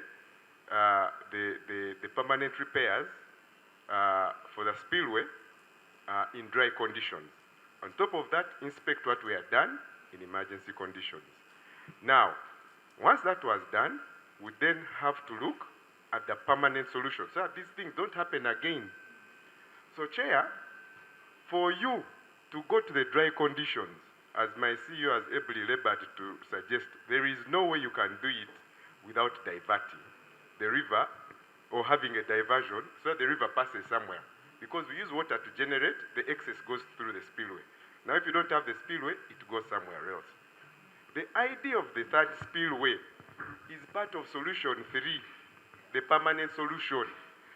The contractor did not submit the permanent solution, did not submit third spillway as a solution for diversion to do repairs in dry. No, it was part of the third solution. And that solution, as Gamal has ably said, had to be investigated. Why? You have to first find out what is the capacity of the existing spillway so that you're able to size the third spillway. So let not the contractor confuse the committee. The chairman has ably asked the question, are you going to divert? And that is the question we all want to hear an answer to. Thank you, Chair. What we want. My friends, this money is not a grant, I told you. It's a loan. If you do not know anything about hydropower, I told you to go and make matchboxes. And here we are not joking anymore. Give us when you are diverting the water, or else you will not like us. We are here not for your jokes. Hey, voltage. Hey, volume. No, stop it. We are not here to understand your scientific confusion terms. We are here, very strict. My friend, you are joking with the whole country. We sit at a level of high court, I'm a lawyer with 4 degrees. You see us here calling most rural. You think we are rural? Tell us now, Chair, these people should tell us. This man has told us the right thing. We are not here to waste money. We are a third world. You were a third world. You cannot continue this way. Now back to you. Tell us when. To reply when we can start the work. But this is not only our jobs. During the last 2.5 years, from 22 June till now, we submitted 4 versions of rehabilitation method. We have done 4 physical models in China, and we submitted many reports. None of this was approved. Deputy Manager. Deputy Manager. We cannot got any approval of Can you guys take physical model and method? Can I have design? Can I What have we can do? this rambling which I don't even understand? I want to hear your word manager, project manager. I don't want to hear your deputy. Can I hear from you? Are you going to divert the water and work on the... Yes, I want to hear this from you. So that walk down there before we deal with the spillway things. Please give us an answer. I don't want these stories. What is it? Which team is going to talk? When we came here, when you wanted this contract, you came here. They showed you a river. You didn't build these structures on the water. You sent the water around. You gained access to the ground and installed some structures here. Those structures, when water is released back, have failed to withstand interaction with the water. You want to go back there and redo them in a way that can withstand water. Meaning you must again send water where it was. Tell us, when are you doing that? Have I spoken a little bit of straight English? Chair, that's the deadline for the water diversion. As Mr. Gamon replied just 2 minutes ago, this will be based on PMT. But we take our own responsibility for the existing spillway. And I replied to Dr. Harrison's water diversion.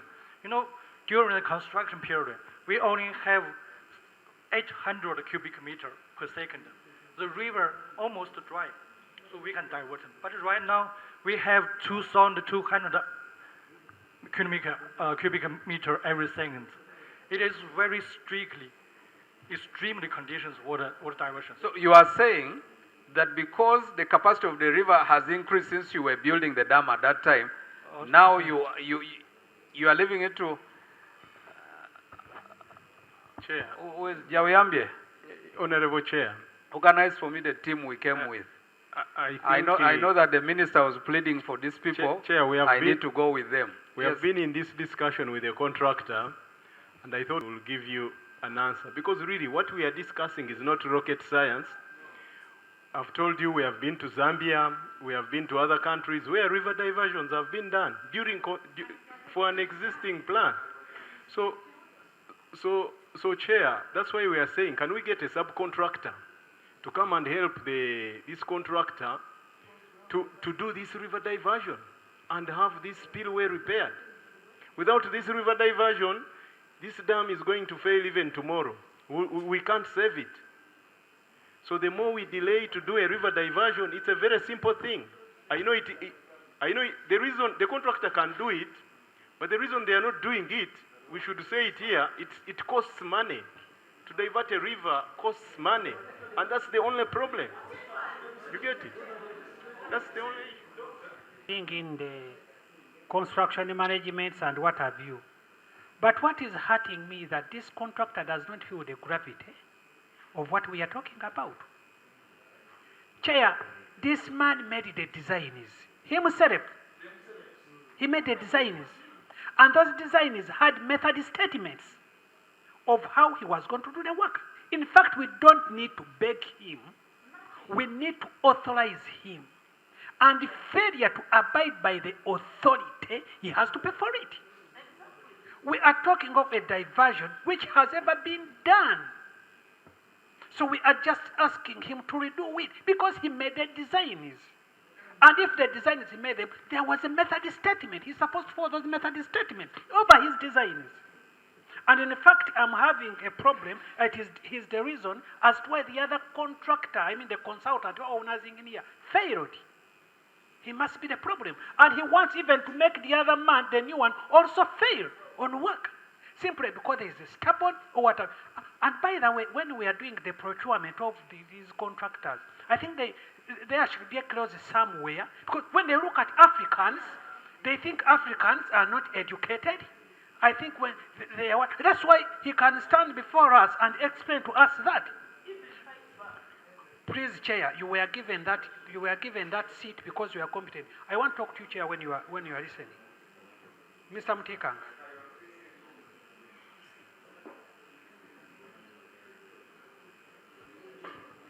Chair, yes, Honorable.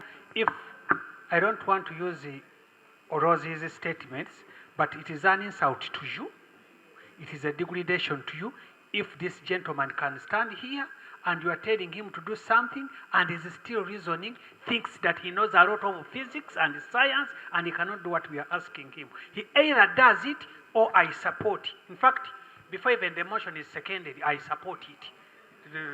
Honorable Javira's motion. Thank you very much. Let's have Honorable Kawe say what he needs to do. Then we find a way to conclude this meeting in the way we know how. Okay? Honorable Chair, we've got lives. 2,000 people will die if this thing bursts. The environment will be destroyed. It's not about money. It's about saving our livelihoods of people here. Let's save our people. It's a timing bomb. We divert or we get back our money. I think that's the only way. Thank you, Chair. Favor or not? What is this PMT you're keeping on insisting? This is why we strictly follow OE's requirement, Chair. Yes. This also gives us the why are you capacity. insisting on something that is not related to what we need to do? Sir, Chair, this is not our related. We follow strictly with OE's requirement. No. OE is So here. Please tell me. Listen, What's the manager. capacity? How can you talk about OE? Who is here? He's saying this is what we should do. You said we follow with strictly. my respect, But he's telling you. with my respect, I'm not here to ask me what is the capacity because we already sent the many letters regarding this one, and you already never answer for the since 2015. They have the one letter regarding call the charge capacity 0 to 7. Up to now is not closed. It's okay. The diversion is not related to the repair of the existing. It's only to give access, the diversion to allow access to enter the existing spillway, and the PMT 1 in 20 to see the root cause analysis, what is happening, why is happening for the damage of the concrete. The 1 in 40 just to find the technical solution. Is not related to the diversion, and without these two come out, you will never enter the existing spillway without diversion, the river. It's okay? Now, this is what we will do.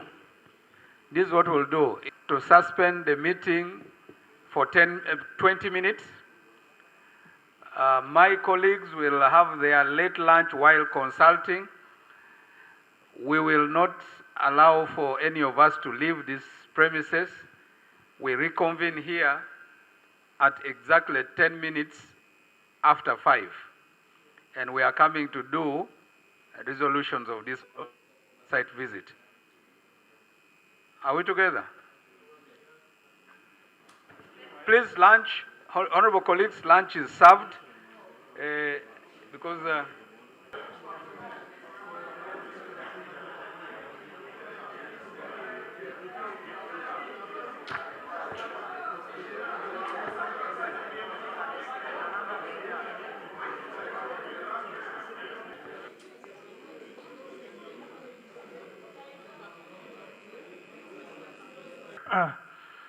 during the time after the meeting, to be honest, I report this topic issue to my head office. So there's a commitment. So we follow the PMT only 1 month because we have the agreement with the OE side. We will come to China 17th March. We will come to China for the witness the physical motor test. And after physical motor test, if there is required, we will do the water diversion. This is from head office commitment. Yeah.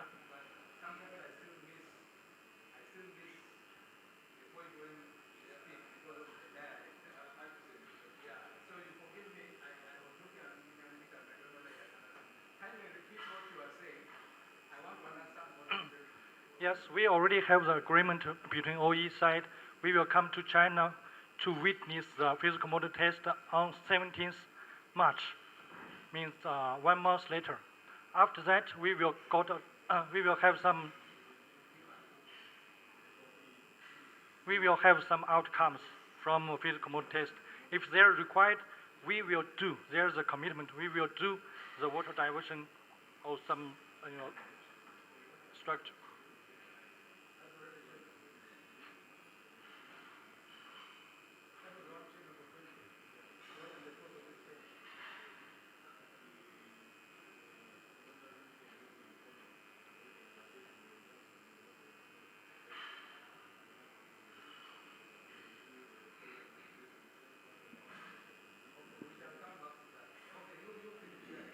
Thank you, Chair. Yes.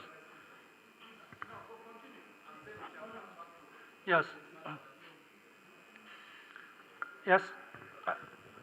As I said, after the outcomes of the physical motor test, we will discuss with OE. If there is required, we will do the water diversion or the additional spillway. Yes.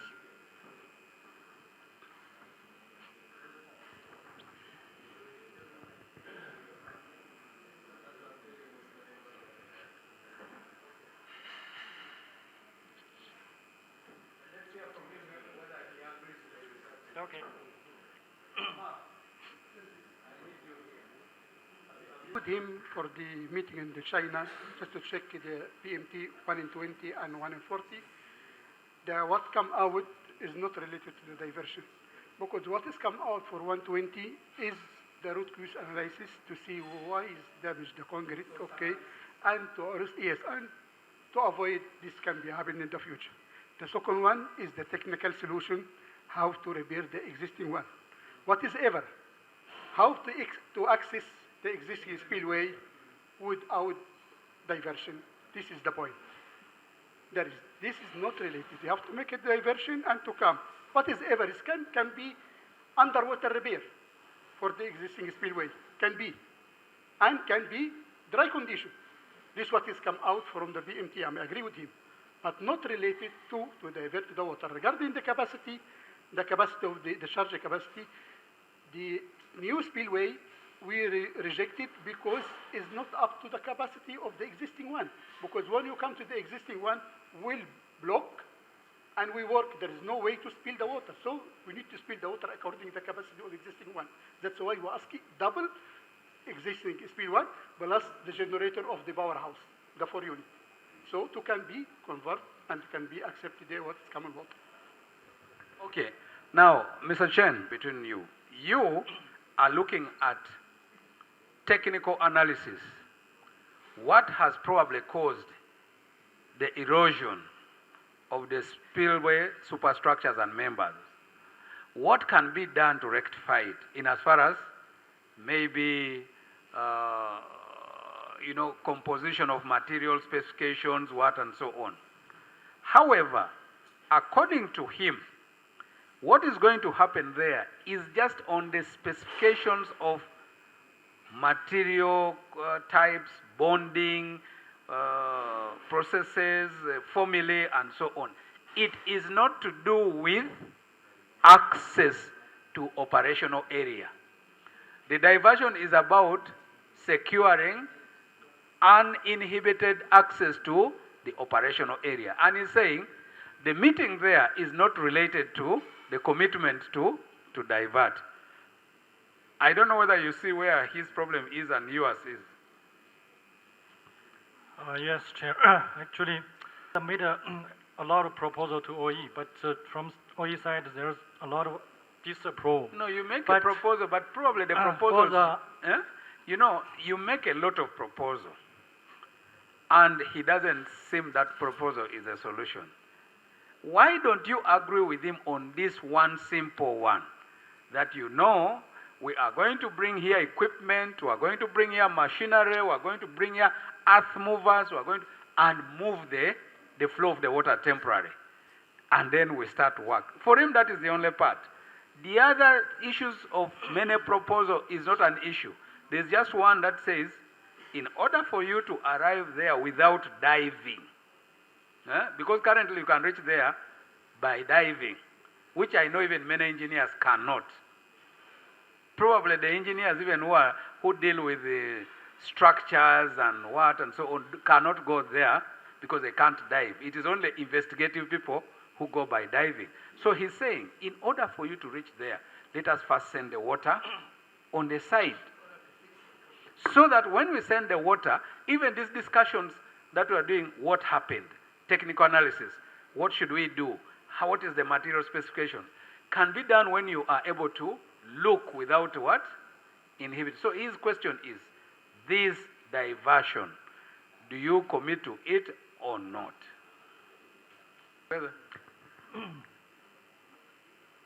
No, Javira, we are coming to you. We have to end the meeting.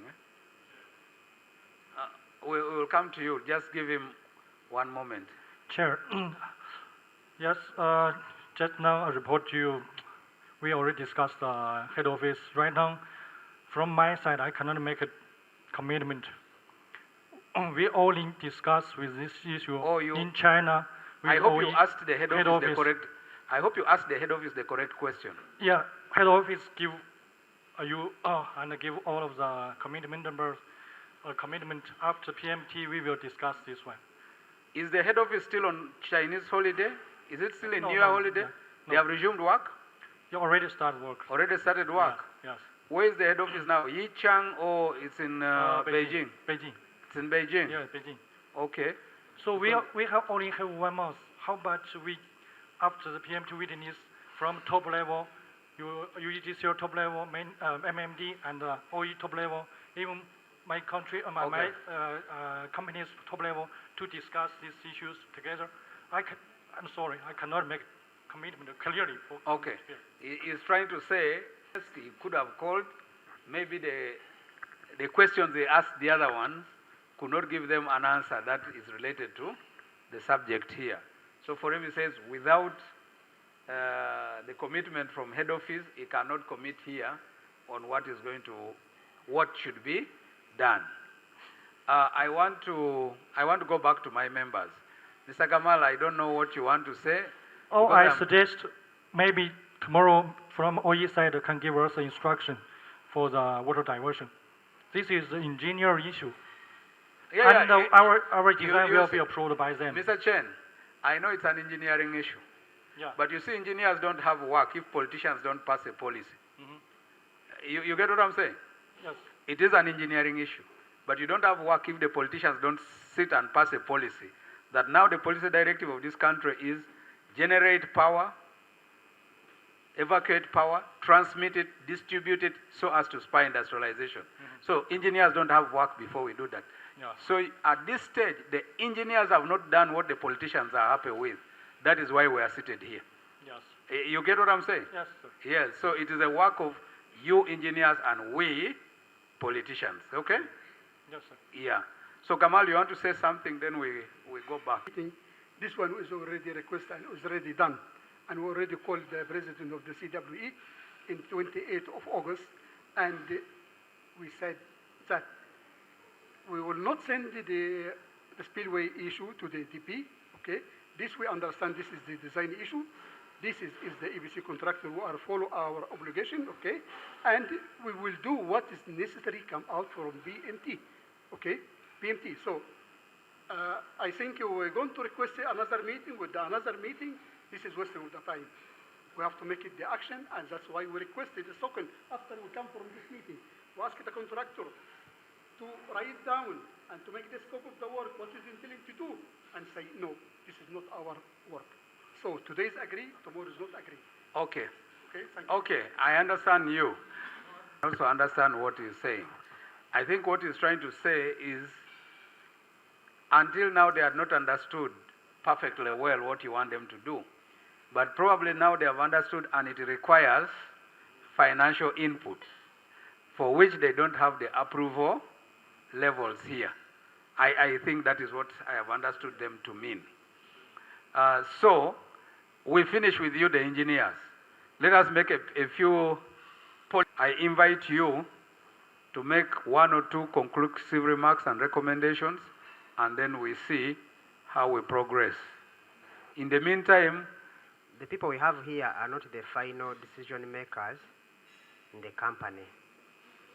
I want to suggest, Mr. Chairman, that we give a date to schedule another meeting at Parliament where we can hear them answer our questions in writing. And I think the CEO should also come with a statement because he's the immediate supervisor. All these things have been happening under his watch. And we had never, as Parliament, received anything in relation to what was happening with the owners, engineers, that were chased. So, Chair, I would suggest that we have another meeting immediately at Parliament so that we have all questions answered in writing. I thank you. Colleagues, we received written memoranda, submissions, in as far as this issue is concerned. Honorable Rone, you are not spoken here. It is his motion. Honorable Kayondo, it is his motion. Engineer, there is information he wanted from him. Maybe you should avail that information to him so that he does not give excuse when you recall them to come to Parliament. You've got my point? Yeah, thank you. Thank you, Derek. Can I have Seth, then Kazini? Decide anything. Now, if we are to decide to give them a date, they should come with written answers to what we have discussed. But also, their bosses must be on Zoom. If they cannot come, they must be on Zoom. Failure to that, or even if they are attended through Zoom, to save the project other than dealing with the consultations here and there, Chair, we must also immediately engage the Attorney General with the view of cancelling out their contract. I know beyond doubt they will not do it. So we must also think along with that if you are to save the project. Honorable Seth, I understand you that what I am picking from the members is a meeting to continue with this conversation. But that our secretariat, you prepare for us an issues document that I am going to send to the minister for distribution to the various people in his sector, UEGCL, owner's engineer, contractor, to respond to. Then we invite the Honorable Minister back with the people that we shall specify him to come with. And when we invite the contractor, Honorable Minister, the invitation is extended to China so that they will appear before this committee like it is in that screen. You tell them the other side that they are going to give you a specific time for us to meet with them. They can't come because this has to be soon. Yeah? This is soon. They may tell you you are seen and schedules and so on. This meeting must happen soon. If we want them physically, they will come in the future. But for now, this meeting has to happen very, very soon. Kazini had the opportunity to speak. Unless your issue has been dealt with,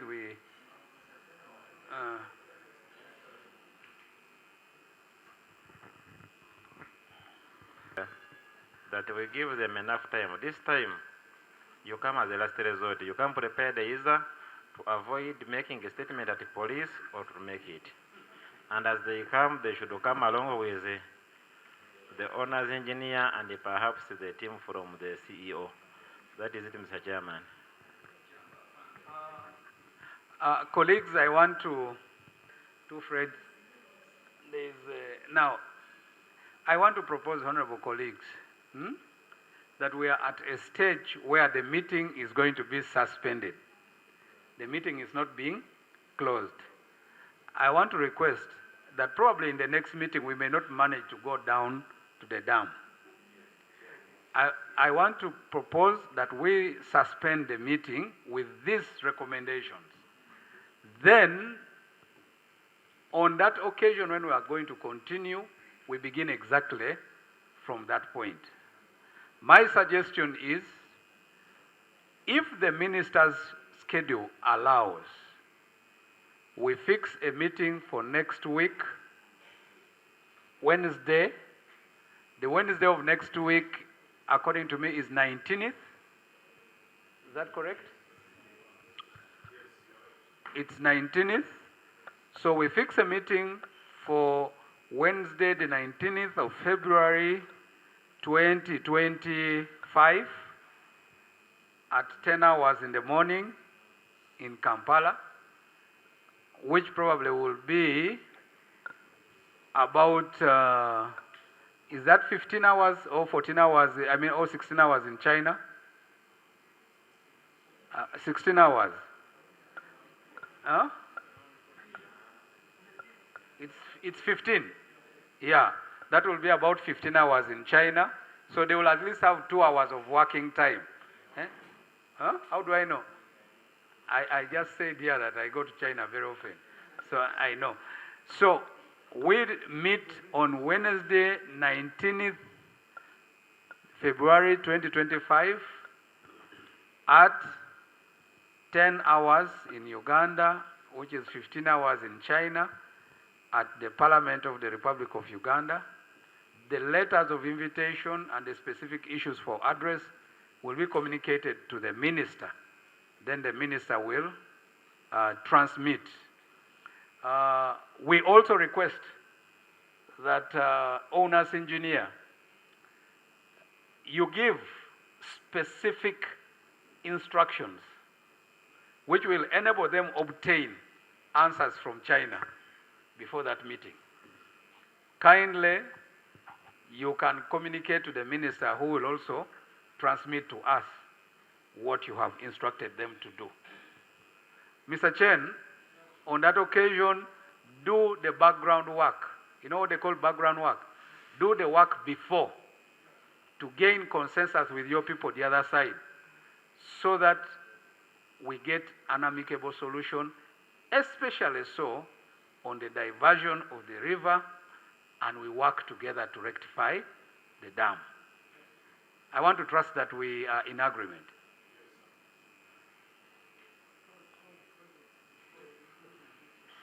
We say this for God and my country.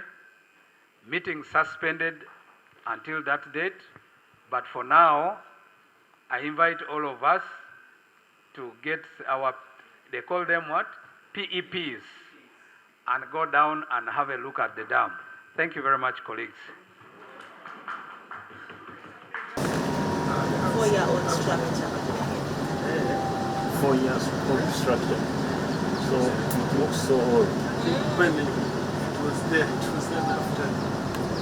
So this crane is the one that lifts the gates.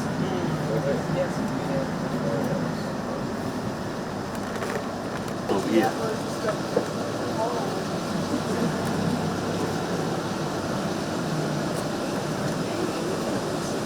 These are the gates.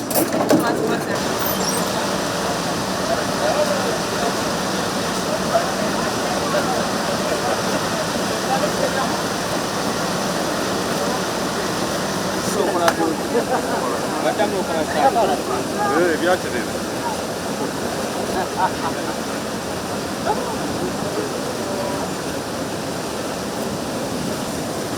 You have just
Yeah, the Committee of Environment and Natural Resources is here on an oversight visit at ISIMBA hydropower plant.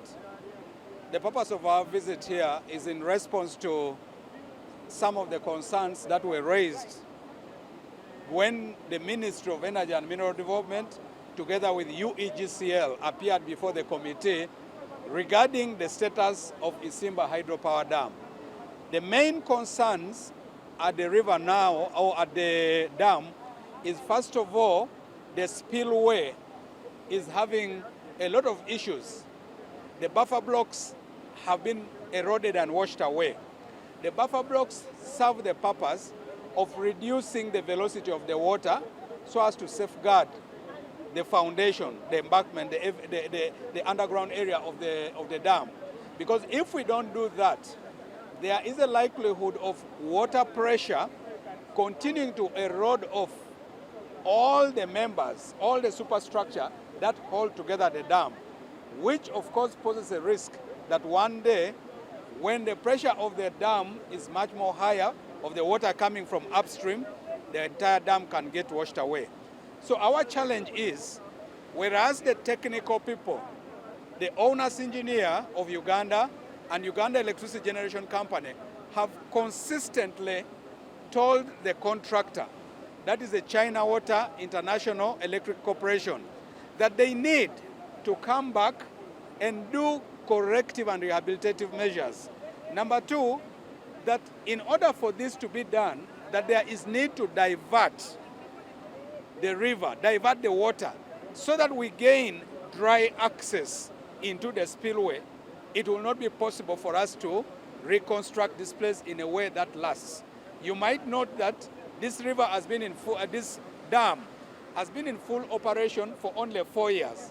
And within these 4 years, if you looked at the pictures, the presentation which we got from UEGCL, you will really see that the buffer blocks down there are almost completely eroded. From a previous height of close to 4 meters, most of them are literally under a meter now, which shows you that there's literally nothing to control the spillage and the flow of water. So our concern as a committee is, one, emergency works have been done, but which are not enough because the problem has not been fully addressed. The best way to address the problem is to gain dry access into the spillway. But also, the design of the contractor, because as you know, CWE, the China Water International Electric Engineering Company, when it was contracted, they were supposed to design, procure, contract, and then hand over. In their design, the current spillways that are provided are 2. But we realize now, because of the head of the water here, those 2 are not likely to be sufficient. It might actually require, under phase 3 of correcting the spillway challenge, that we actually set up another spillway gate so as to be able to manage the water flow. Because even rehabilitating the current spillway alone does not provide us with a long-lasting solution. So we are here, the committee has had, we are going to have a follow-up meeting in which the owner's engineer, the contractor, the ministry, UEGCL, will all come on board. And as a committee, we are determined to see that this very big strategic infrastructure of the country is not left at a risk of being washed away. Remember, a dam such as this one being washed away is not only just a challenge about the strategic investment. There's also an ecological risk that the downstream of the river could all be taken away by the water. But also, the people who are using the side banks of the river as their habitat could actually be endangered. We could lose lives here and property. So we are saying as a committee that it is important that this matter of the integrity of this hydropower dam is addressed. Needless to say, the current drive of the NRM government under the National Development Plan 4 is to see that we increase the level of power generation and distribution to foster industrialization. We cannot afford a risk where one of our biggest dams are actually at the risk of being destroyed. So that is why we are here, and that is why we think as a committee we will continue to follow this up until at such a stage when we feel that the contractor has come good on their obligations. That is why we are here. Mubadde mbuuza ki? Amazzi gano okujja okutuuka mu ddaamu walina okubeerawo ekisenge ekiziyiza amazzi gano obutajja kwozaawo ddaamu eno yennyini. Kale ekisenge ekyo kye bayita spillway. Kati ekisenge ekyo kyekyawomogoka. Kitegeeza nti Uganda eri ku buzibu nti essaawa yonna ennyanja eyo bw'ejja esobola okwozaawo ddaamu eno yonna n'ekitwala n'esobola okutta abantu nga 3,000 abali sayidi eri gye mulengera. Kati Omuchina bamugamba alina okusooka n'addira amazzi gano n'agakyusa nga tegakyayita wano n'asobola okukola ku bisenge ebyo ebiziyiza amazzi okujja obutereevu okutuuka ku ddaamu eno ey'amasannyalaze. Kyatayagala kukola. Kitegeeza ateeka obulamu bw'Abannayuganda 2,500 ku nninga senga ddaamu eno yonna eyozebwawo eggukira eri gye mulengera eri abantu abatuuze n'omugga guno okubooga ennimiro z'abantu n'abantu 2,500 okusobola okufiirwa obulamu bwabwe n'ebintu byabwe. N'olwekyo tusaba gavumenti bwadde ne ligambwako nnannyini lyo yeereeta Abachina bano okukola, yeesobola obbagambako akakiiko akakulibwa Edmond aliko okulaba nga kakola ku nsonga ezo. Tumugambye alina okuzimba ebisenge ebyo, naye bw'atugambye alina kuddayo China. Simanyi bwe Abachina batuule, bwe bamala okutuula basalewo. Kyokka nga ddaamu yiino pulezidenti w'eggwanga yajja n'agiggulawo. Pulezidenti w'eggwanga yali wano n'aggulawo ddaamu n'akakasa ensi nti ekola bulungi. Kakati Abachina baabano beekuba engalike. Simanyi oba banyoomoola biragiro bya mukulembeze wa ggwanga oba bakola ki, naye nga kyekiri wano. N'olw'ensonga eyo Abannayuganda musabire eggwanga lyammwe. Wano waliwo obutabwalika 2 tiriyoni 2,000 tiriyoni 2,000 ziri wano. N'Omuchina bwe yeekyanga bwadde eno bwadde eri, bwe yeekyanga bwadde eno bwadde eri, bw'asika empale bw'ayogera Oluchina, naye nga tiriyoni 2,000 z'Abannayuganda ziri wano n'abantu 2,500 eri bali ku bunkenke kufiirwa obulamu bwabwe. N'Omuchina ali wano asika mpale bw'aseesa gaalubindi n'ebirala. Tusabire eggwanga lyaffe. Eggwanga lyewola trillions ezisukka mu 2 okuzimba ISIMBA Hydro Power Project.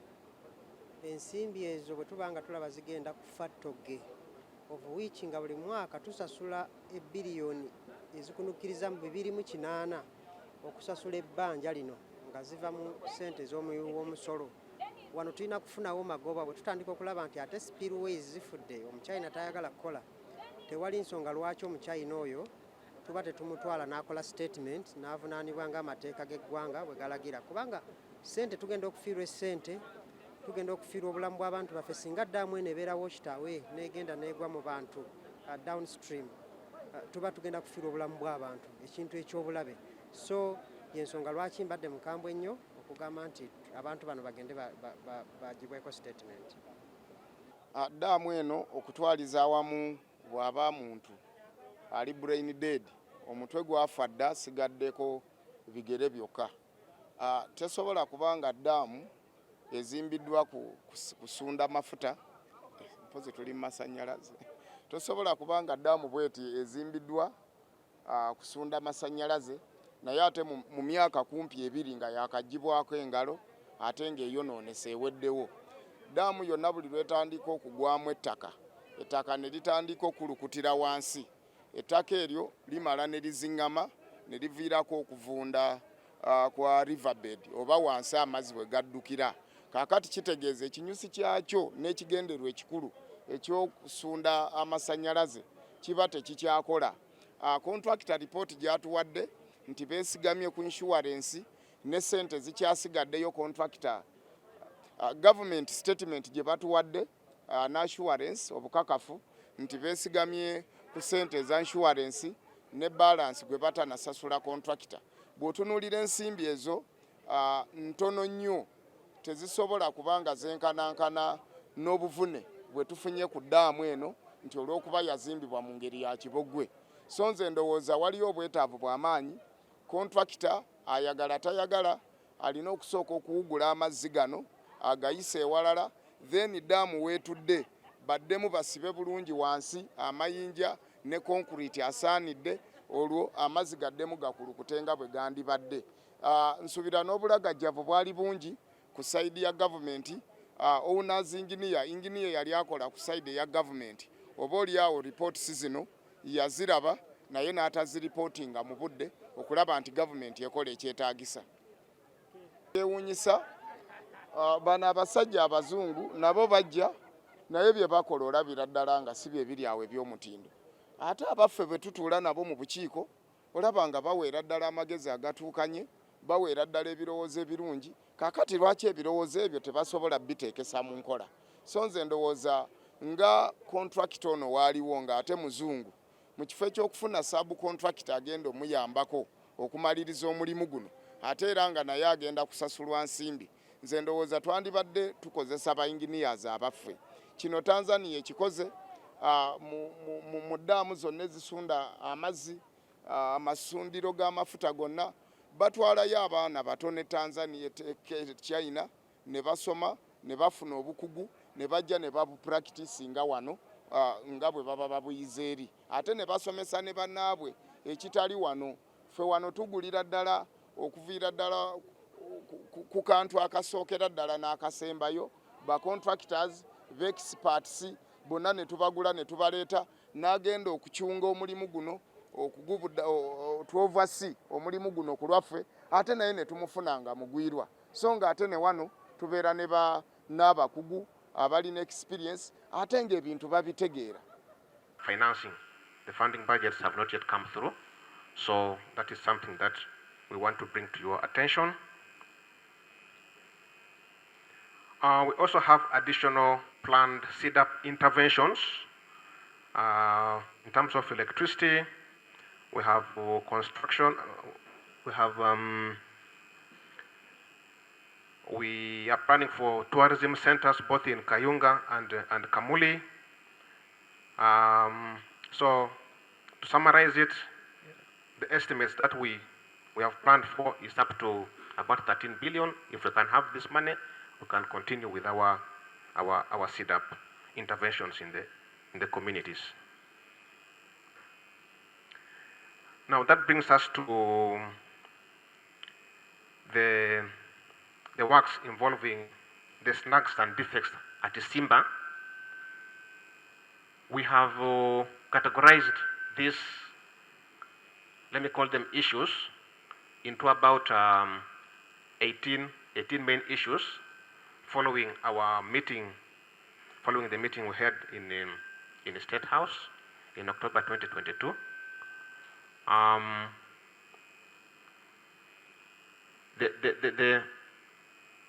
These were the main issues which were discussed, and once we know progress on these issues, it's also easy to identify the progress on the other snags and defects.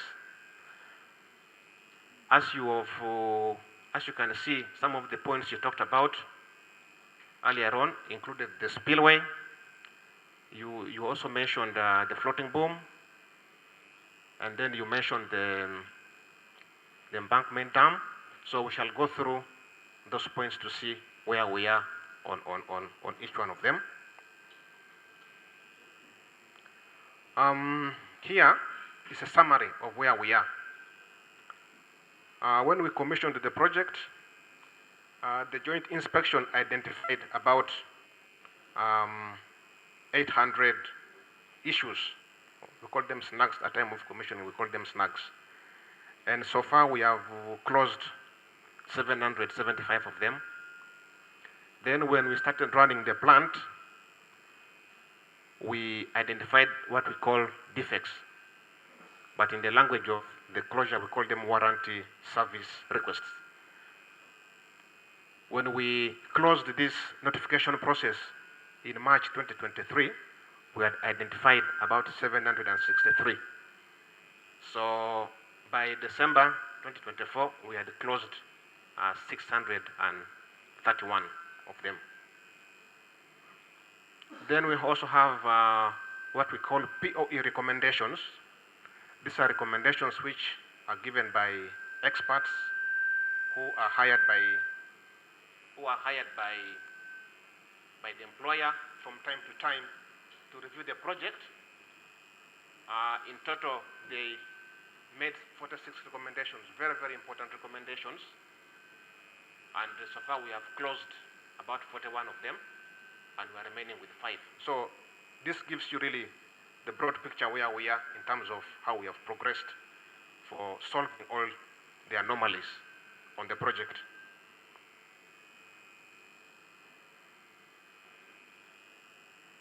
Which help to dissipate energy, and several of those were damaged or washed away in the lower spillway and also in the upper spillway.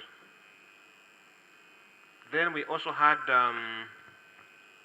another diving inspection in December 2004. We identified there were damages which were again observed for the first time on the bottom slab. So we also identified that there is erosion seen for the first time on the bottom slab in the lower spillway.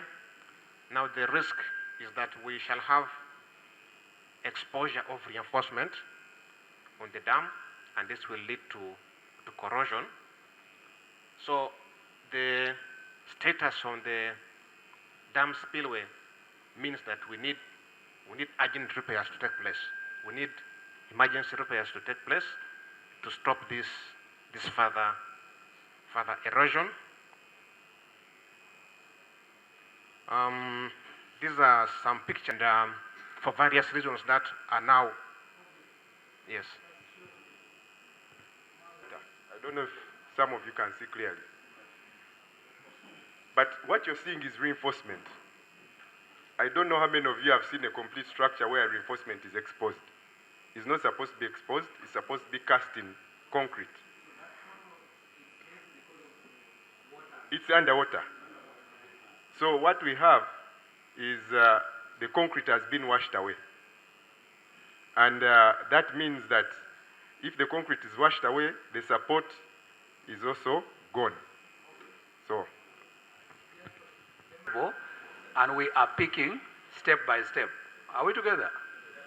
Yeah, because they told us in the beginning that because this is their sector committee, let me use the word there, because it is their sector committee, they would like to be as candid with, so that we are able together to discuss what can be done and done very urgently. That's why I'm very concerned that I don't want to leave Honorable Charles Tebandeke behind.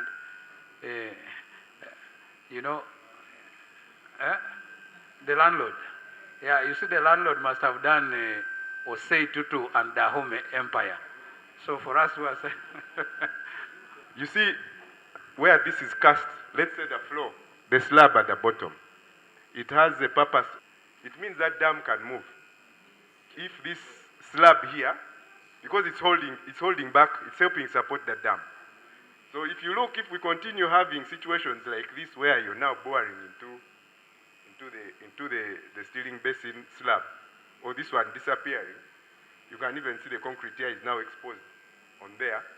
Then tomorrow, and remember we don't have eyes underwater. Tomorrow we could wake up when our dam is in Karuma.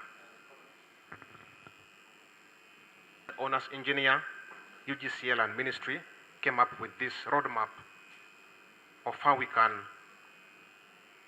address the issues. We have what we call a 3-phase roadmap. Phase 1 was really just to repair some joints, because in order for us to empty the spillway to do dry inspection, we needed to seal some joints which were discovered to have been damaged along the stop lock gates. So phase 1 involved fixing the steering basin slab joints. Then phase 2 is where we were supposed to do the actual emergency repair work under dry conditions. And then phase 3 is where we intend to look at the long-term rehabilitation works for the spillway. And this should involve possibly having a new design for a third spillway. Under phase 3 is also where we are having to do physical model tests in China to see whether this spillway really can accommodate the capacity which it's intended to accommodate, and also to identify what was the actual cause leading to the erosion, the concrete damage. So these are the phases that we are following, and so far completed in March 2023. Now when we went to phase 2, after conducting the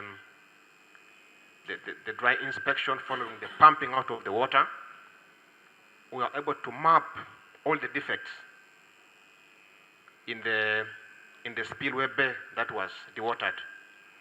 Now, unfortunately, that was also the time when the river discharge increased following the authorization from by the Minister of Water. So the works were suspended at that time. Now, from that time up to now, we have not done any further interventions apart from doing the mapping of the defects, whereby we were supposed now to begin doing the emergency repairs. Now, we cannot tell when the waters are going to recede or when the next high river discharge is going to come. And our insistence and discussion all along with all the meetings we've been holding is that there has to be another method to cause the spillway to have dry conditions. So this, in our understanding, has to be river diversion. This is the standard way of achieving dry conditions if you want to repair an area where water is always flooding. So you must divert the water. Now that is what we are still discussing with the contractor, and at a later point, I think the contractor will elaborate more where we are in terms of the physical model tests. Then phase 3 is also where we are having discussions on how to go about the spillway long-term rehabilitation works. We are preparing now for the physical model tests in China, and that's expected to start sometime this month. The tests are intended to identify, one, the cause of the damage, what is the root cause leading to this concrete erosion, and also how can we come up with a solution, a lasting solution for the spillway. Now, we also note that how can we, instead of waiting for the long-term solution, there is need for doing some emergency work. And this is where we need to engage the contractor more. So it is concerning that these works have delayed, and we note that there is continued deterioration confirmed by the diving inspections conducted in September 2024 and also by the contractor in December 2024.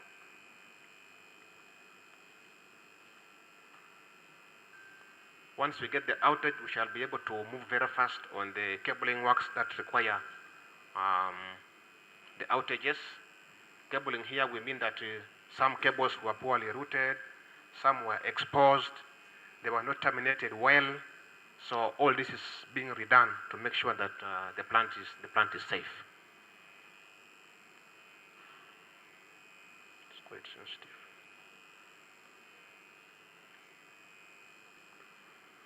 The purpose of the floating boom is to hold back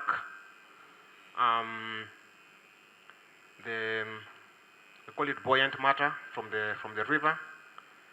And as we speak now, we have approved, the OE has approved the updated design. So the procurement is ongoing, and in 2 months' time we should be able to complete its installation. But the floating boom is part of what we call a weed management system. It works hand in hand with a weed harvester. So the weed harvester also was supplied, and the docking station where it docks also was constructed and completed. So what we are only waiting to do is the floating boom, where the procurement of the materials is ongoing, and the design is already approved. We have something on the spiral case and draft tube treatment.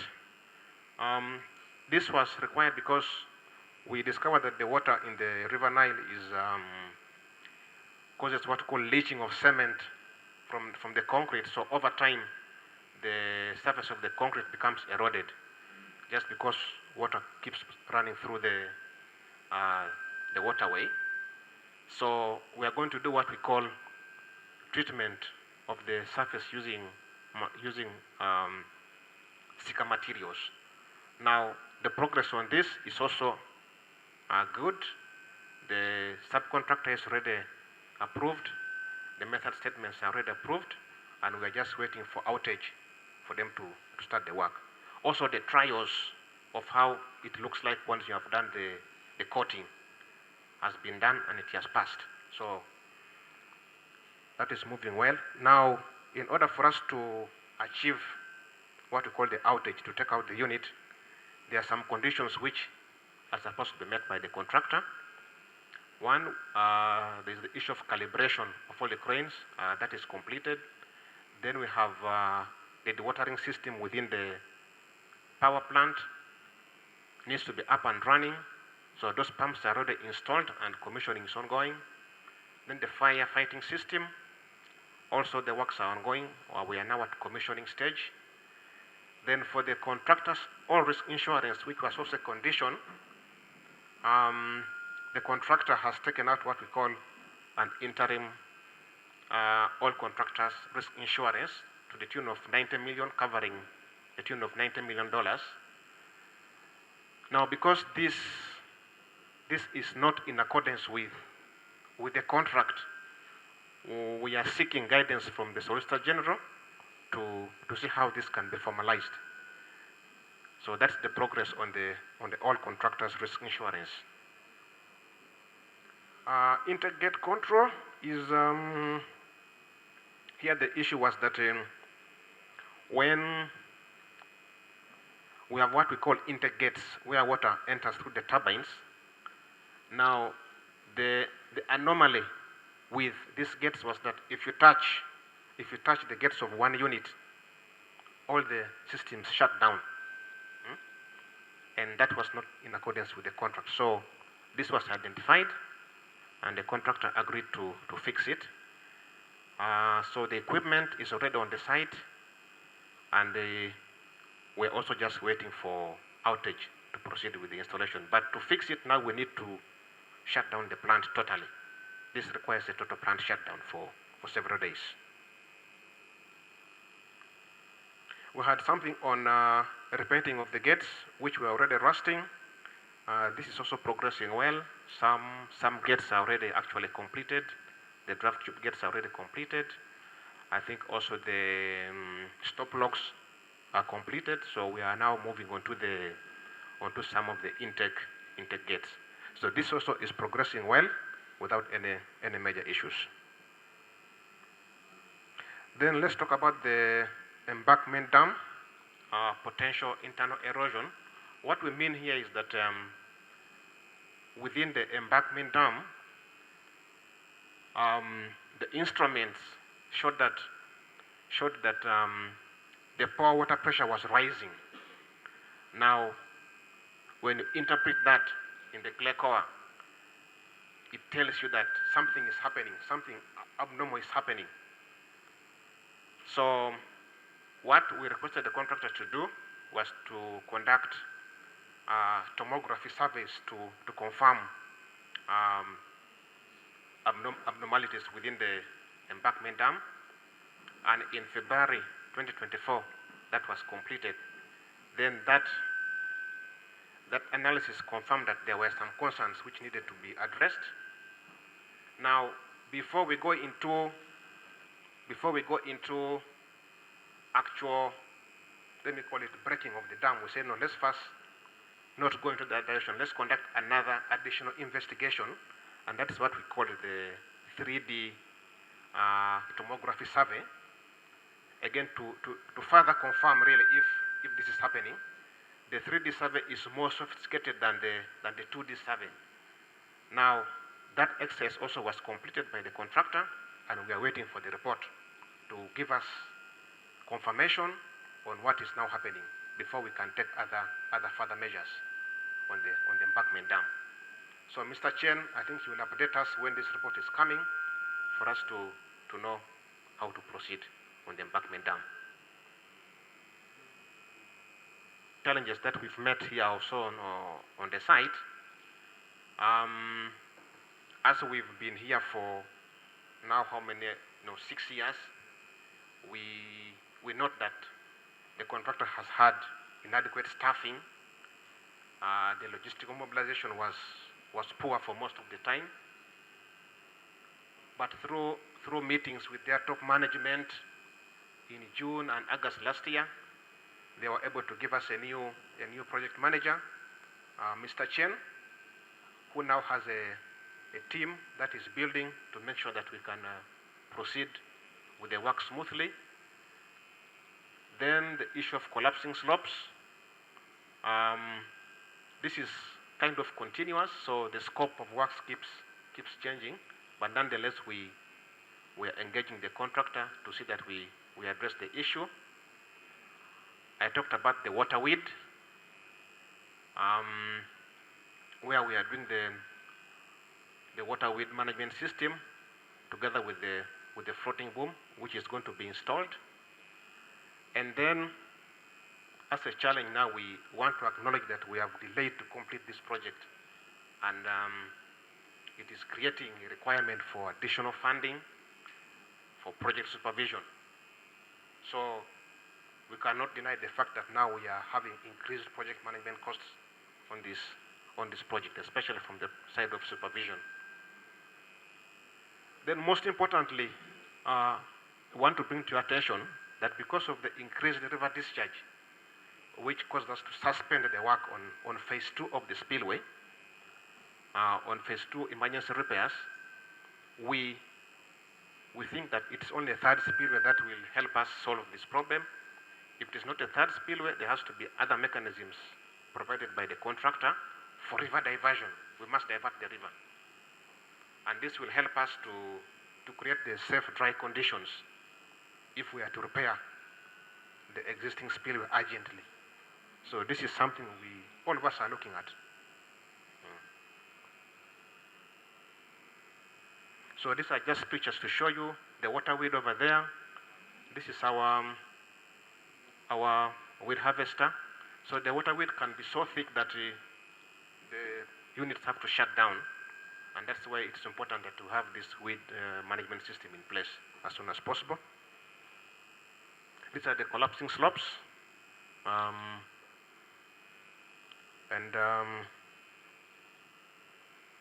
This is how we are addressing the problem through stabilizing them, making the slopes more gentler, and then planting grass and making sure that the grass grows. So far we have done about 6 out of 9 of the slopes.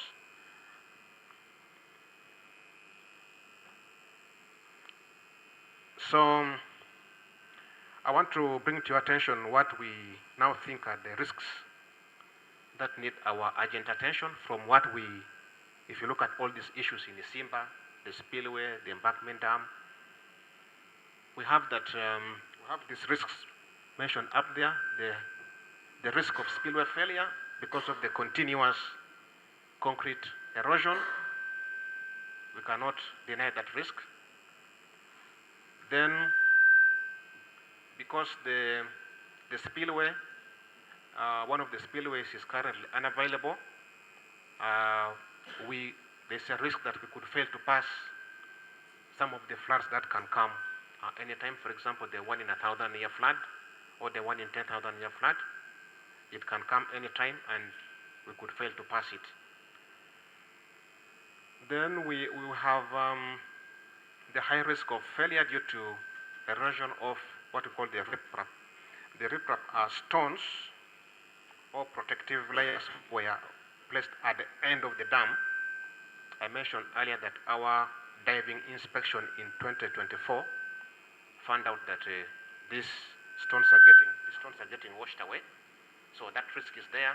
because of backward erosion of the spillway foundation, it can lead to sliding failure.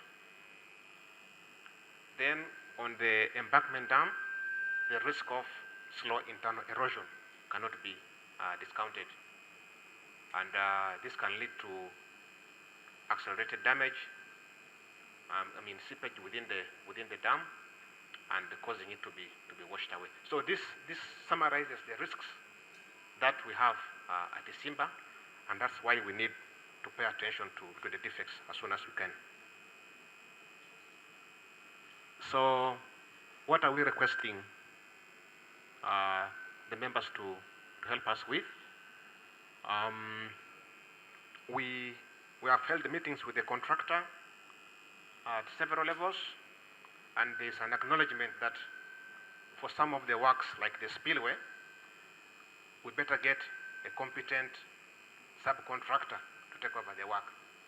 We have understood that they can proceed to complete the rest of the works, but the spillway is clearly presenting a challenge. And in the meeting we had with the minister in Entebbe, this issue was discussed, and that discussion is now on the table. Can we cause the contractor to engage a competent subcontractor to complete the major works on the spillway? Then next, we are calling your support towards UGCL's supplementary request for financial year 24-25 for project supervision. Then we have CDAP, which I mentioned earlier, and then the employers' camp, where we still need staff housing. Then the funds which have been appropriated by Parliament, we want to call you to ensure that those funds are released to UGCL for financial year 25-26, because we still need support to ensure that the project is completed, but it has to be reinstated on the PIP to ensure successful completion. So that brings me to the end of the presentation.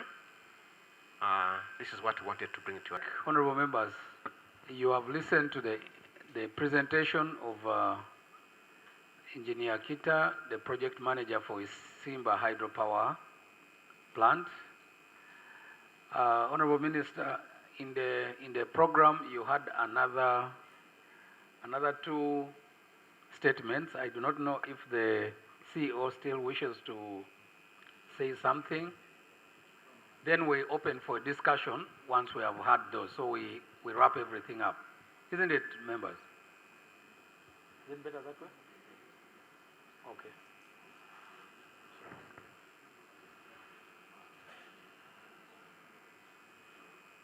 Hoped to tell us here, because his mind and his thoughts are derived from what he knows about the project, and he says if he does, he will probably be repeating some of the things from their presentation. In his opinion, when we open up for the discussion, it will give him now an opportunity to tie in some of the loose ends. The CEO has actually indeed, just like the minister said, their input should now come in at the point of our discussion. This therefore means that from the presentation that we have received, I now invite you, honorable colleagues, to reconfirm that the other time our friends from the People's Republic of China, who were introduced here as the representatives of the contractor, I do not know them because I think it was not done so by title, but I want to assume that they have the capacity to also, just like the minister will, to also receive the comments of the members of parliament who are people's representatives.